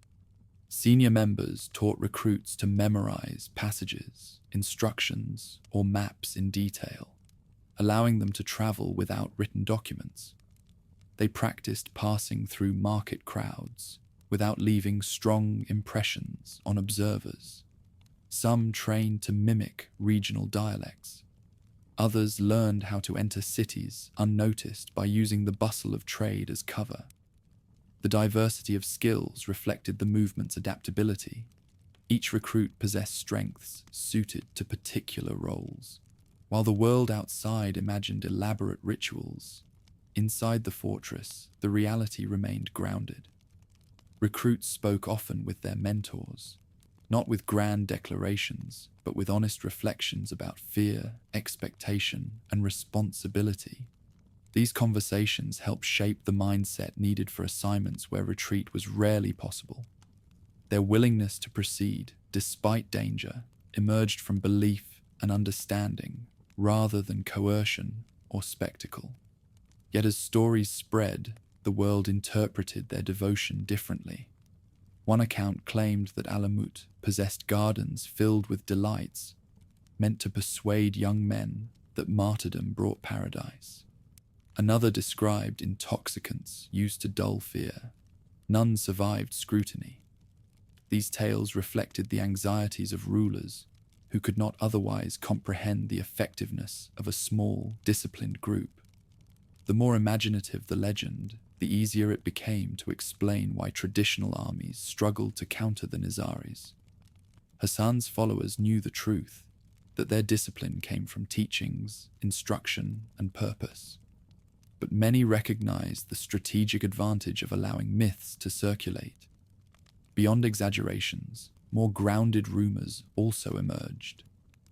Travelers from Dalam spoke of young men who practiced on narrow ridges until they could cross them even in darkness. Merchants reported seeing individuals who blended into marketplaces seamlessly until one day they vanished without warning. Officials in distant cities debated how to identify Fida'i within their own ranks. These accounts, though less sensational, fueled a growing atmosphere of uncertainty. This uncertainty influenced politics as effectively as any blade. When advisors presented strategies for suppressing the Nizaris, their recommendations came with hesitation. Some feared becoming targets if they pressed too aggressively against Alamut. Others suspected their rivals might use accusations of sympathy or betrayal to undermine them. As a result, Seljuk officials often delayed decisions or minimized local tensions to avoid drawing attention to themselves. In several cases, governors tolerated Ismaili communities even when instructed to act, reasoning that provoking conflict could jeopardize their own positions. Inside Alamut, leadership monitored these developments carefully. Reports from cities and fortresses helped senior members identify potential threats before they grew too large. If a particular official gained influence and demonstrated hostility toward the movement, the council discussed whether intervention was necessary. Such decisions were never made hastily. The consequences of each action extended beyond the target. They affected families, towns, and political dynamics across the region. A clear distinction emerged between internal discipline and external influence. Within the fortress, unity depended on cooperation rather than intimidation. Teachers corrected mistakes without harsh punishment. Every member contributed to daily tasks, whether maintaining walls, tending stores, or assisting in instruction. These routines kept the community strong and stable. Outside the fortress, however, the movement's influence required more caution. Alliances could shift, loyalties could waver, and conditions could change rapidly. The Fida'i operated in this space, an environment of unpredictability, where swift, targeted action could protect vulnerable communities.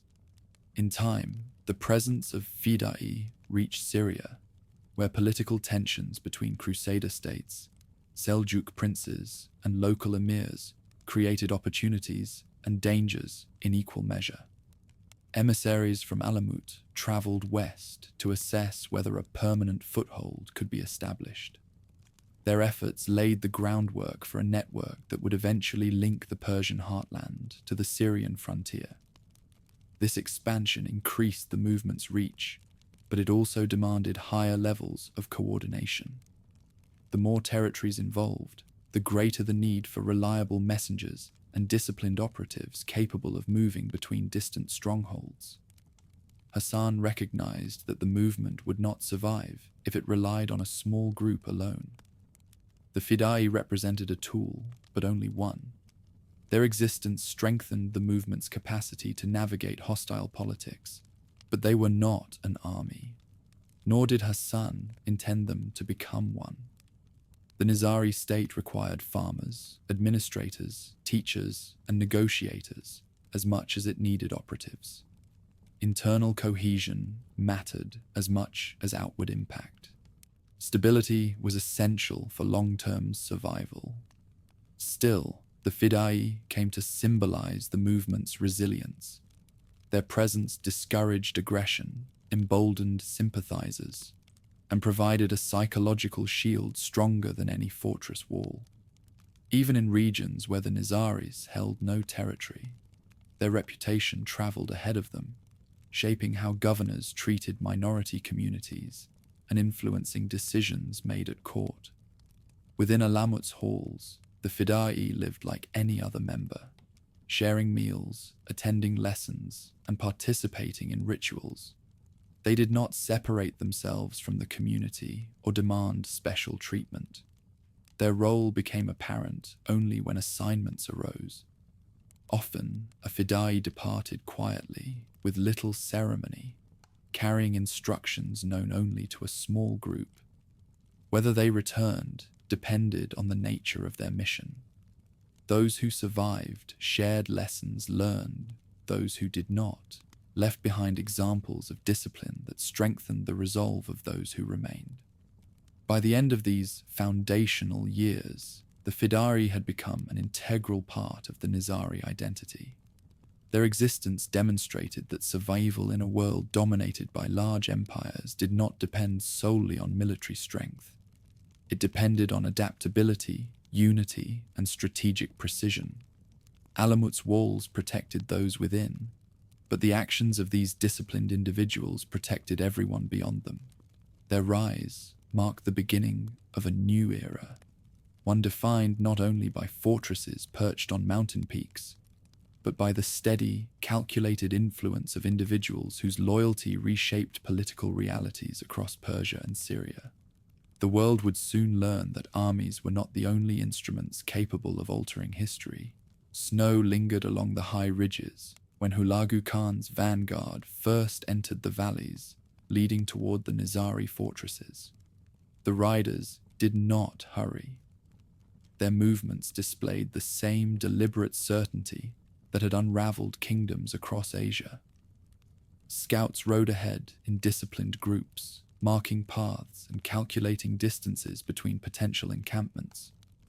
Behind them followed detachments of engineers, infantry, and supply caravans.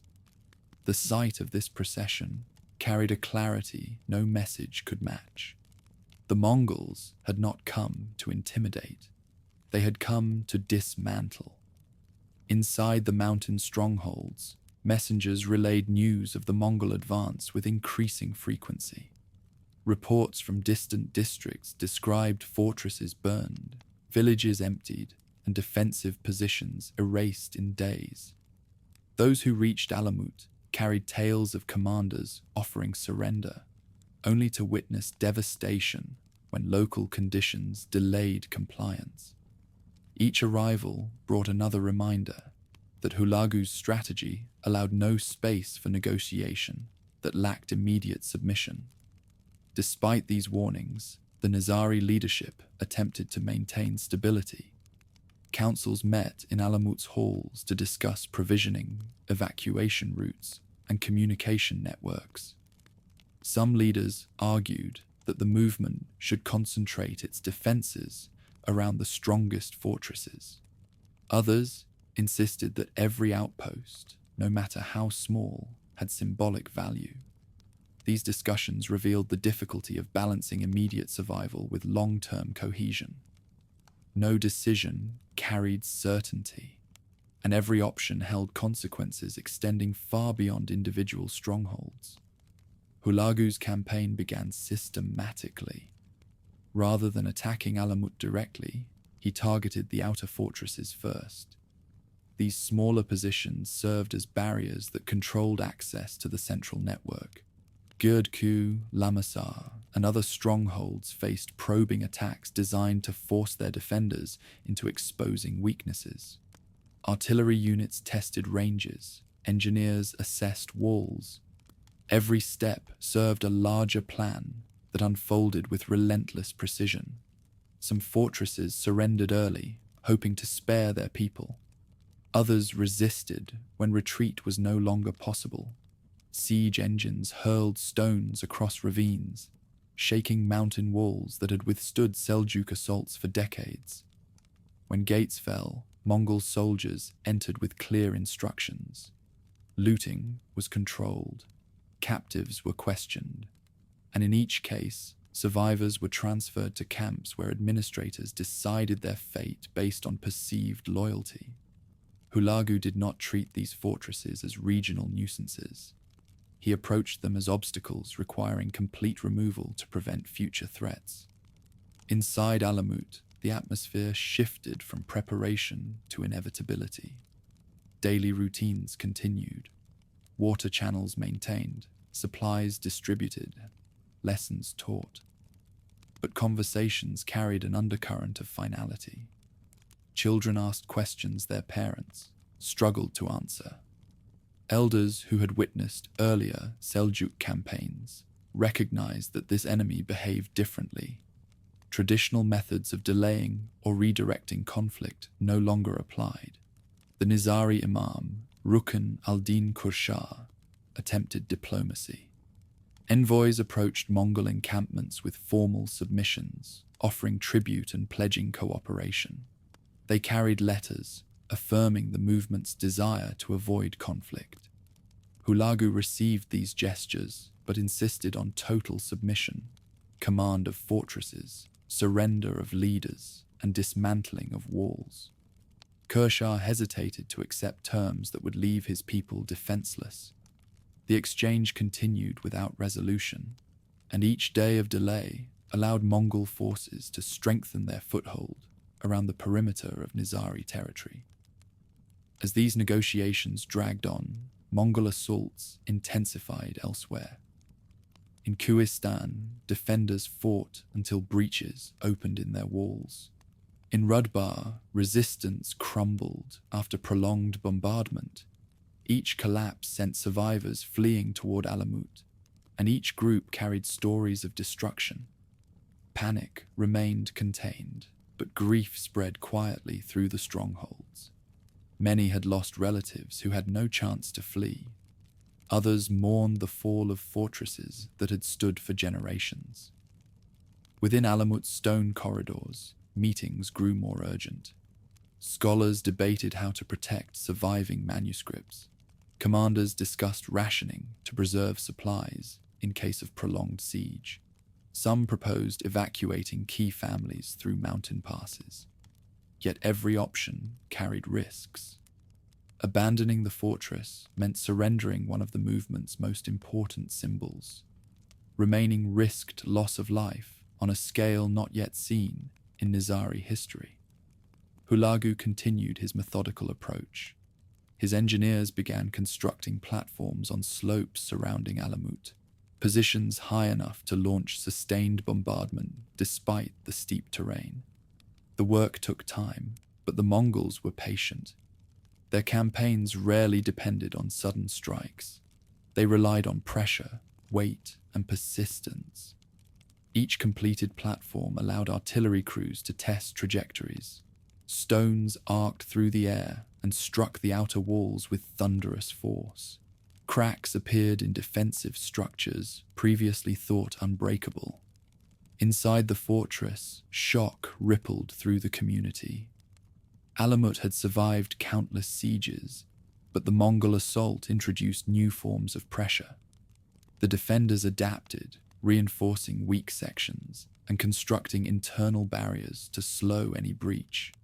Yet they understood the imbalance they faced. The Mongols could sustain their assault indefinitely. The fortress could not. During this period, some Nizari leaders urged decisive action, perhaps a breakout or a coordinated strike. But Kershaw recognized the uncertainty of such attempts. A single failed operation could provoke immediate devastation. He continued seeking negotiation, offering concessions in exchange for amnesty. These new messages traveled through snow-covered passes, under conditions that strained even experienced couriers. Their breaths froze in the air as they attempted to deliver the last appeals for mercy. Hulagu's terms remained unchanged. As winter deepened, Mongol forces tightened their control around the valleys. Camps expanded, supply routes stabilized. Additional detachments arrived with more siege equipment. Even defenders within Alamut, who clung to faint hopes, realized that a prolonged siege had become unavoidable. The fortress had once been the center of the movement's security. Now it stood as a target around which an empire organized its strength. The final stages of the siege began when Mongol artillery reached full operational capacity. Massive stones struck walls with rhythmic intensity. Wooden structures caught fire. Dust filled the air. Defenders sheltered behind internal barricades, waiting for the moments between bombardments to reinforce damaged sections. Amid the chaos, leaders instructed families to remain in lower chambers, far from exposed walkways. Kershaw attempted one last negotiation. He offered to surrender several fortresses if Alamut were spared. Envoys returned with Hulagu's reply. Total surrender was the only acceptable outcome. There would be no exceptions for the fortress that had symbolized resistance for decades. Faced with a reality that left no viable alternative, the Ismaili Imam agreed. The gates of Alamut opened. Mongol forces entered the stronghold that had resisted empires for generations. Their arrival marked not a moment of triumph, but the beginning of a dismantling that would reverberate through centuries of Nizari memory. Yet even in surrender, the defenders held their composure. They guided their families to safety, delivered stored provisions to the conquerors as ordered, and stood witness as the fortress passed out of their control. What remained uncertain, what haunted every observer, was how Hulagu would treat a community that had resisted him for months, and what would become of the knowledge, relics, and leaders whose presence had defined Alamut. The storm had reached its peak, and the fortress at the heart of Nizari identity now awaited its fate under Mongol hands. Once the gates of Alamut opened and Mongol commanders stepped into the stone passages that had sheltered generations of Nizari believers, an uneasy silence settled over the stronghold. The defenders who had held their positions for so long stood aside as the occupying soldiers spread through courtyards and halls, documenting the structure, measuring storerooms, and estimating the size of the population. The Mongols approached this work not with the chaos of raiders, but with the precision of administrators. Their conquest did not end when the gates fell. It shifted into a new phase of classification, assessment, and eventual dismantling. Kershaw's surrender spared the defenders from immediate slaughter, but no one inside the fortress mistook the outcome for mercy. Hulagu's orders left little room for interpretation. The Nizari state would not continue under new leadership or altered terms. It would cease to exist as a political entity. Alamut had served as its heart, its symbol, and its central command. As long as the fortress remained intact, the idea of resistance could survive. The Mongols understood this clearly. They approached their task with a commitment shaped by years of empire building. Eliminate any foundation from which rebellion might emerge. Inside the fortress, Mongol officers began identifying records, manuscripts, and stored correspondence. Scholars later recounted the vast collections found within Alamut's libraries, works on philosophy, theology, science, and history. Some manuscripts reflected centuries of scholarship preserved through careful copying. Others contained doctrinal writings specific to the Nizari tradition. The soldiers tasked with surveying these rooms reported their findings to Hulagu, who then authorized a process that left the community stunned. Many texts were removed and examined. Others were ordered destroyed. The flames that consumed these manuscripts illuminated the night sky above the mountains, marking the loss of knowledge accumulated over generations. While this destruction unfolded, the Mongols reorganized the fortress. Families were instructed to gather in designated chambers. Tools and weapons were confiscated. In administrative spaces once used for planning defensive strategies, Mongol scribes recorded lists of residents and classified them based on age, skill, and perceived usefulness. Their work did not carry the urgency of battle. It followed the routine of imperial procedure. Even in this final stage, the Mongols treated the conquest as part of a broader campaign rather than an isolated victory. The dismantling of Alamut's defenses progressed steadily. Engineers directed labor crews to tear down sections of the outer walls. Watchtowers were stripped of their wooden platforms. Defensive terraces that had once harbored archers were reshaped or filled, ensuring that the fortress could never again serve as a military stronghold. These actions struck the defenders harder than the siege itself. Each stone removed symbolized the end of a structure that had provided safety and identity. The fortress did not fall through force alone. It was unmade, piece by piece. Beyond Alamut, news of the surrender reached other Nizari strongholds. Some commanders complied with Kershaw's orders and opened their gates. Others hesitated, uncertain whether submission would spare their communities or invite destruction. Mongol detachments answered these questions swiftly. Yielding fortresses saw their leaders removed and their structures dismantled. Those that resisted faced heavier consequences. In certain regions, defenders attempted last stands that ended in devastation. These scattered acts of resistance, though courageous, could not alter the larger momentum of the campaign. As the Mongols advanced through Nizari territories, the movement's network unraveled. The communication routes that had connected Persia and Syria weakened.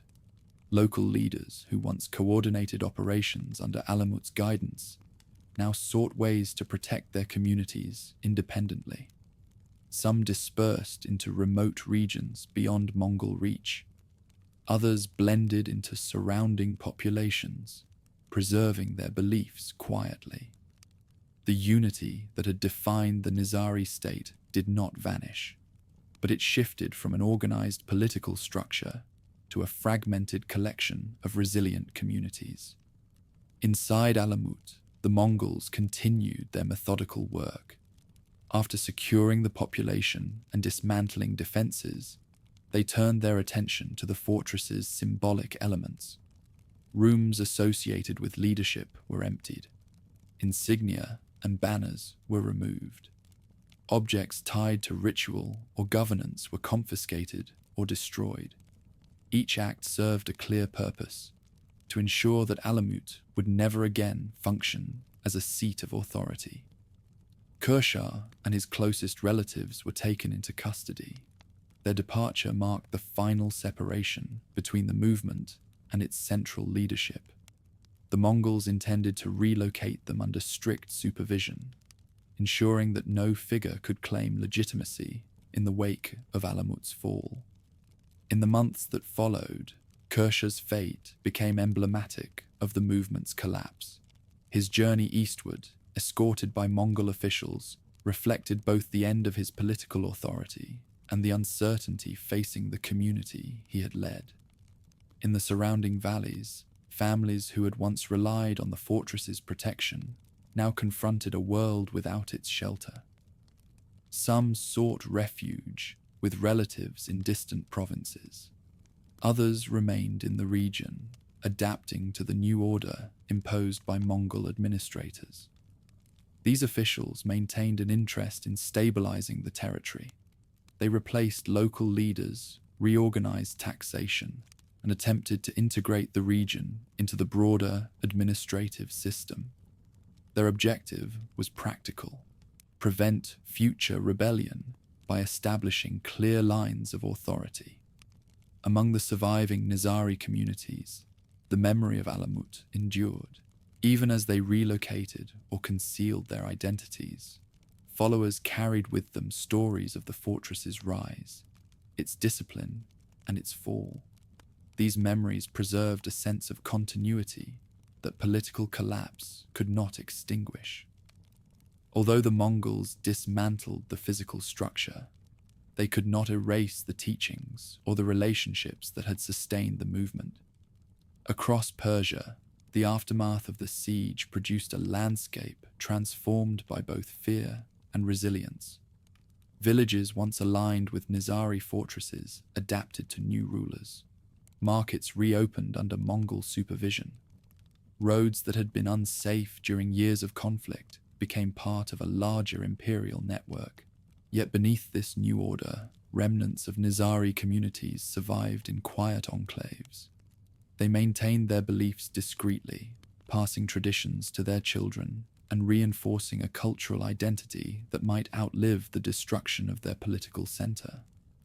The Mongol conquest continued eastward and westward, absorbing cities and kingdoms into an empire that stretched across continents. Yet for the Nizaris, the loss of Alamut remained the defining event of this era.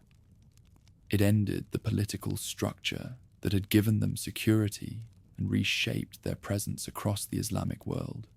Their survival would now depend on adaptability rather than fortifications, on memory rather than walls.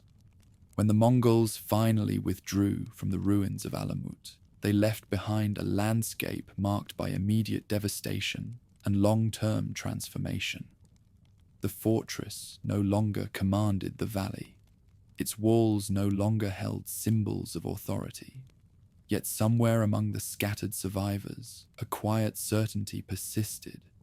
The movement had endured far worse than political collapse, and its traditions would continue in forms that no conqueror could fully erase. The fall of Alamut closed a chapter, but it did not conclude the story.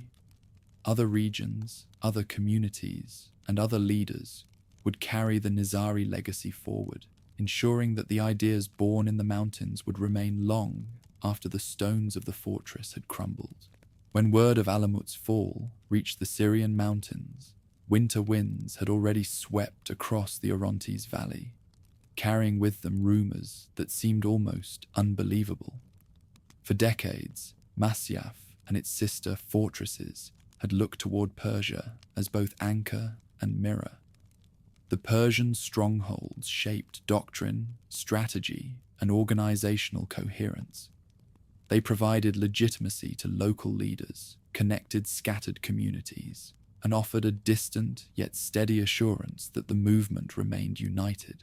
Now, travelers from the east brought accounts of breached walls, burned libraries, and an imam removed from his citadel under Mongol escort. These reports spread through Syrian villages with the quiet force of an approaching storm. Inside Masyaf, Rashid al-Din Sinan had already passed away years earlier. His death had marked the end of an era, but his legacy lingered in every stone of the fortresses he strengthened. Under his leadership, the Syrian Nizaris had navigated a landscape shaped by crusader ambitions, Seljuk rivalries, and Ayyubid consolidation. He had built a network that could adapt to shifting alliances, operate discreetly in contested territories, and maintain autonomy in a region where empires clashed. But Sinan's successors inherited a political environment very different from the one he had mastered. The Mongol advance into Persia changed every calculation. Despite these distant upheavals, Syrian life remained outwardly stable in the immediate aftermath. Fortresses stood intact, fields continued their seasonal rhythms, and inhabitants carried out daily duties under leaders who still invoked Sinan's memory. Yet beneath this surface, normalcy, lay a growing awareness that the foundation supporting their autonomy had fractured. Persia had provided more than doctrinal authority. It had served as a counterweight to regional powers. Without it, the Syrian branch faced the world alone. The Mongols did not immediately turn their full attention to Syria, but their presence reshaped the balance of power. As they advanced into Mesopotamia and the Levant, local rulers reconsidered their alliances. Some emirs prized survival over loyalty and approached Mongol envoys with gestures of submission. Crusader states weighed the possibility of Mongol support against the risk of provoking them. Each decision created ripples that reached even the mountain strongholds held by the Nizaris. At first, the Syrian Nizaris resisted the impulse to act. They watched closely as other regional powers negotiated or resisted Mongol pressure. Mamluk generals in Egypt, newly risen and eager to assert their strength, prepared defenses along key routes. Ayyubid princes shifted their loyalties, seeking protection or opportunity in the changing landscape. Crusader lords debated whether to join the Mongols in campaigns against Muslim rivals. None of these movements unfolded without consequences for the mountain communities. As Mongol raiding parties approached the outskirts of Syria, the Nizaris attempted to understand the intentions behind these incursions. Envoys traveled through dangerous territory to gather information. Their reports described swift attacks on villages, demands for tribute, and test incursions into strategic regions. None of these missions targeted Nizari fortresses directly, but their pattern resembled the early stages of the Persian campaign. A methodical approach, probing for weakness, evaluating responses, and shaping regional alliances. Sinan's successors debated whether to make contact with Mongol commanders. Some argued that early diplomacy could preserve autonomy. Others warned that any engagement risked attracting attention. They recalled the fate of Persian envoys, whose gestures of submission failed to prevent the destruction of their strongholds. In the absence of clear guidance from Alamut, the Syrian leaders faced decisions with irreversible consequences. For a time, inaction seemed the safest choice. Mongol campaigns directed toward Aleppo and other major cities diverted attention from the mountains. During these tumultuous years, Masyaf maintained watchful distance. Scouts monitored movements in the plains. Messengers traveled through forests at night. The strongholds continued their routines of training and doctrine, though with a growing sense that uncertainty defined the horizon. What ultimately transformed the Syrian Nizaris' situation was not the Mongols alone, but the emergence of a new dominant power in the region, the Mamluk Sultanate. Born from slave soldier ranks, the Mamluks carried a military confidence that rivaled the Mongols. They defeated a Mongol army at Ain Jalut, halting the westward advance that had seemed unstoppable. This victory shifted the balance of power, emboldening Egyptian rulers to assert control across the Levant. Their attention soon turned to smaller autonomous regions, including the Nizari fortresses. To the Mamluks, the Nizaris represented both a political inconvenience and a potential threat. Their strongholds perched above key routes linking northern Syria to coastal plains. Their alliances with local emirs complicated efforts to bring the region under unified administration. Their reputation for covert operations concerned commanders seeking stability. Mamluk leaders, committed to establishing clear lines of authority across the Levant, viewed independent mountain strongholds as unacceptable remnants of a fragmented past. The first encounters between the Mamluks and the Syrian Nizaris did not immediately lead to conflict. Diplomacy offered temporary stability, though rarely without tension. The Nizaris agreed to pay tribute in exchange for continued autonomy. Mamluk officials accepted these arrangements as long as larger priorities, consolidating territories and countering external threats, demanded attention. But this equilibrium remained fragile. As Mamluk authority grew stronger and more centralized, patience for semi-independent enclaves diminished. Within Masyaf, leaders recognized the shift even before formal threats emerged. Mamluk governors increasingly tightened control over towns near Nizari territories. Taxation systems expanded. Garrisons strengthened. Local rulers who once relied on Nizari support or neutrality now answered directly to Cairo. The space for independent negotiation narrowed. Still, the Nizaris did not abandon hope of maintaining their foothold. Their ability to adapt had allowed survival through multiple eras of regional upheaval. They continued reinforcing internal cohesion, updating defensive plans, and maintaining relations with neighboring villages. Their strategy relied on patience, waiting for political changes that might restore balance or create new opportunities. But patience alone could not counter a determined empire. Under Sultan Baybars, the Mamluks launched campaigns designed to end remaining pockets of resistance across Syria. Their attention turned eventually to the Nizari strongholds. The campaigns unfolded not as abrupt assaults, but as a series of operations intended to isolate, pressure, and eventually incorporate the mountain communities. In some cases, garrisons surrendered with negotiated terms. In others, Mamluk soldiers breached walls after prolonged sieges. Masyaf did not fall easily. Negotiations preceded confrontation. Local leaders attempted to preserve some degree of autonomy, yet the direction of events was clear. Mamluk authority demanded not only tribute but control. Even symbolic independence became intolerable in a political order striving for unity. Over time, concessions made by the Nizaris mirrored those that preceded the fall of their Persian counterparts. Fortresses opened their gates. Leaders recognized new rulers. The mountain strongholds transitioned from symbols of resistance into relics absorbed into a growing empire. Across the Levant, the fading of the Syrian Nizari state unfolded with less violence than the destruction in Persia.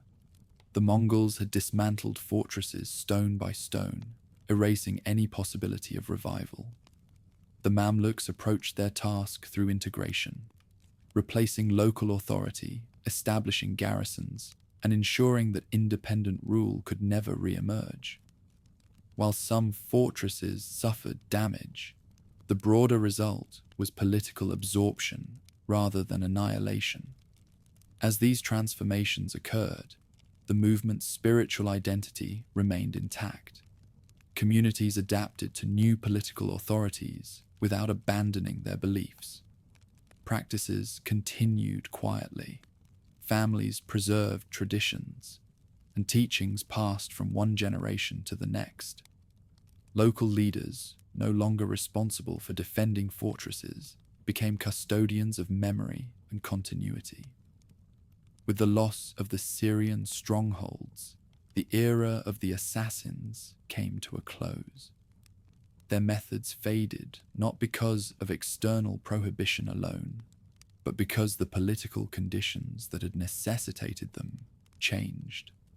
The mountain states had emerged in a world defined by fragmentation, where survival required unconventional tactics and precision.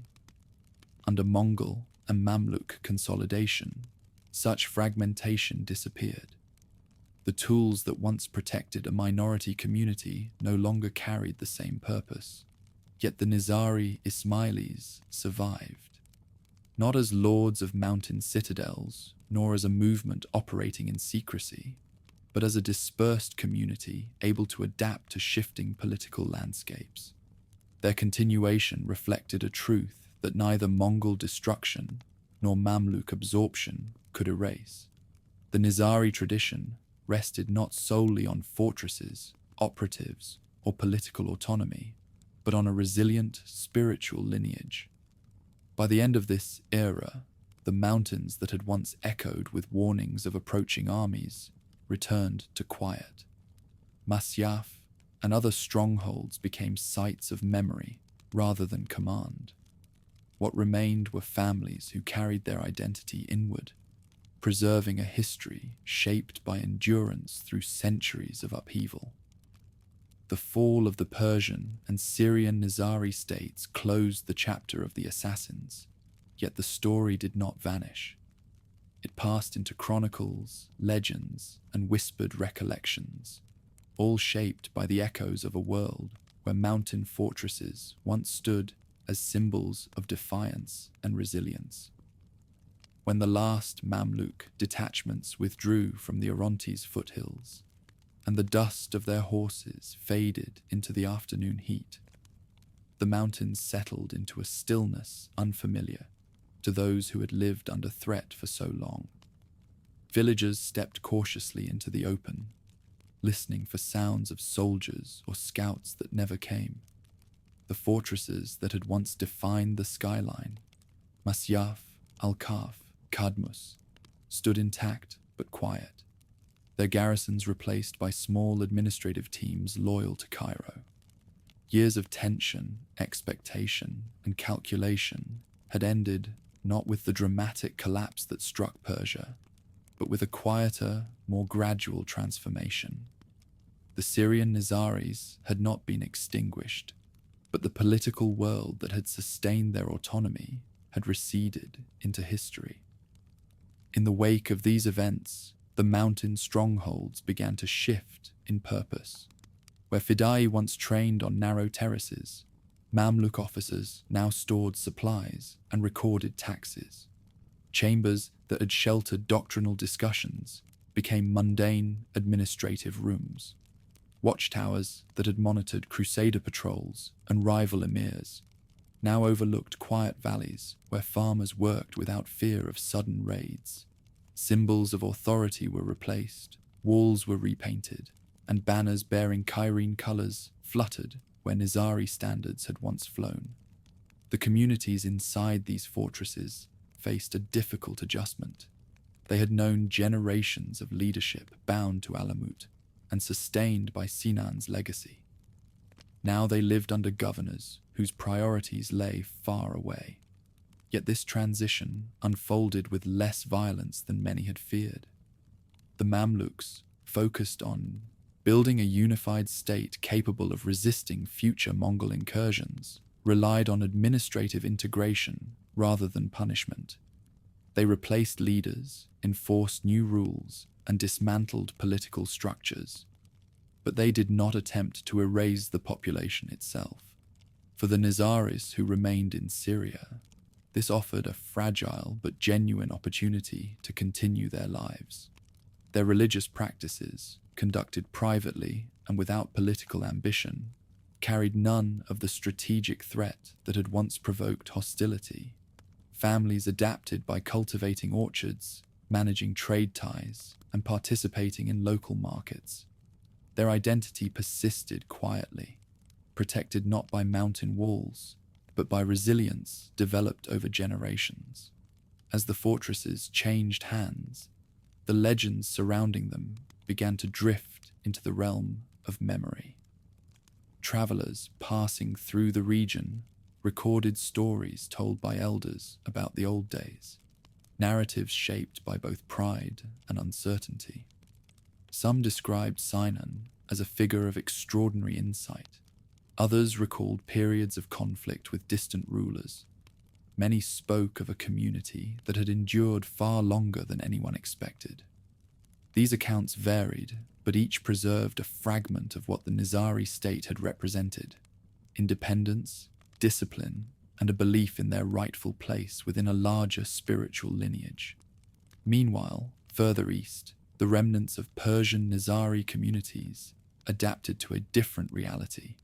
Survivors who escaped the destruction of Alamut and the other strongholds dispersed into the mountains of Kerman, the oases of Badakhshan, and the remote valleys of northern Afghanistan. There, in landscapes shaped by rugged isolation, small groups reconstituted themselves. Without fortresses, without an imam present, without the structured councils that had guided previous generations, these communities relied on familial lines and itinerant teachers to preserve their traditions. Some followers fled westward, seeking refuge among Syrian relatives, but most found that the safest course lay in staying quiet and remaining unnoticed. Mongol administrators, tasked with stabilizing newly conquered territories, focused on large cities and strategic regions. Remote villages attracted little attention.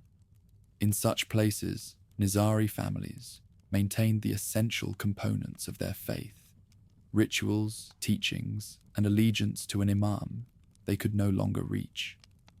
They nurtured memory as their primary form of resistance. Over the decades that followed, the disconnection between Persian and Syrian Nizaris gradually deepened. With Alamut gone and Masyaf absorbed into Mamluk administration, the networks that had once carried instructions, letters, and doctrinal guidance fell silent. New leaders emerged locally, shaped not by mountain councils, but by the needs of their communities. Their priorities centered on survival rather than political influence. In this environment, the image of the assassins began to dissolve, replaced by the quieter identity of a dispersed religious minority. Yet the world beyond these mountains and valleys did not forget the legends. Crusader chroniclers, unable to observe the movement directly, passed exaggerated accounts through European courts. Soldiers returning from the Levant spoke of men who could slip through guarded camps and strike princes in broad daylight. Merchants repeated stories heard from villagers, reshaping them into adventurous tales. Persian historians, writing after the Mongol conquest, described the Nizari state with a blend of fascination and criticism.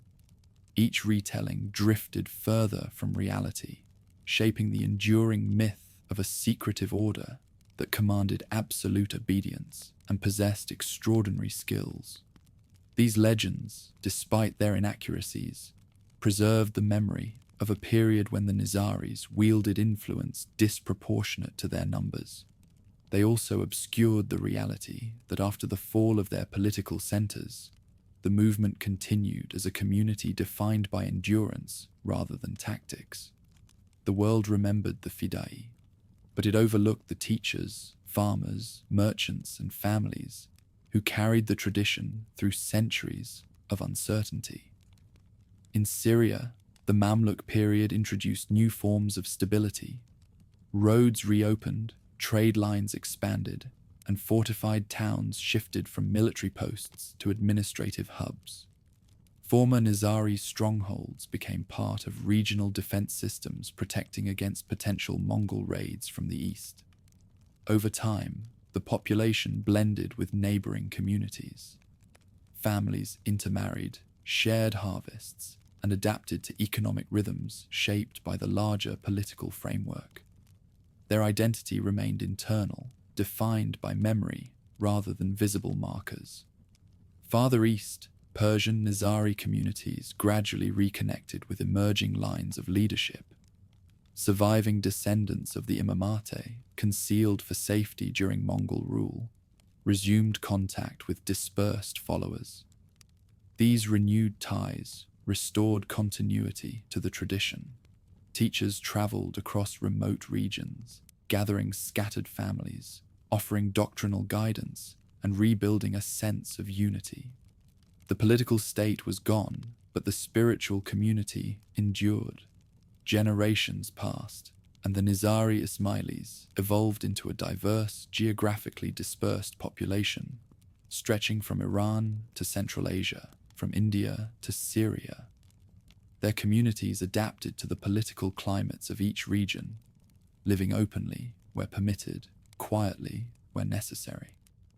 By the early modern period, the identity of the assassin had faded into folklore, while the religious tradition persisted through new institutions, intellectual contributions, and community leadership. What had once been a state governed from mountain fortresses became a global network shaped by education, philanthropy, and cultural continuity. In the Levant, the stones of Masyaf and the other Syrian fortresses remained. Travelers visited them with curiosity, scholars studied their architecture, and villagers passed them during seasonal migrations. The original banners no longer flew above their gates, but the memory of their inhabitants lingered in local stories. Some spoke of daring missions and secret councils.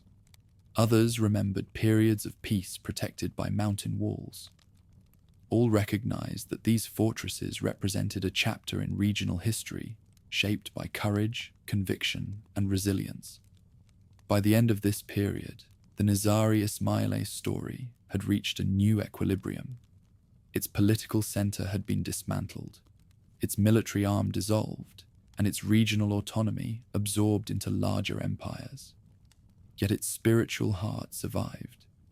Families continued traditions taught by ancestors who had once lived in fortified halls. Scholars preserved texts rescued from destruction. Communities adapted, endured, and redefined themselves through changing centuries. The fall of Alamut and the absorption of the Syrian strongholds marked the end of the assassin states, but not the end of the people who built them. Their story moved from the battlements to the households, from fortresses to memories, from political influence to cultural endurance. And across the Islamic world, in regions far from the mountain peaks where the movement once flourished, the Nizari tradition continued, shaped not by the shadows of blades, but by the quiet persistence that had allowed it to survive every storm it encountered.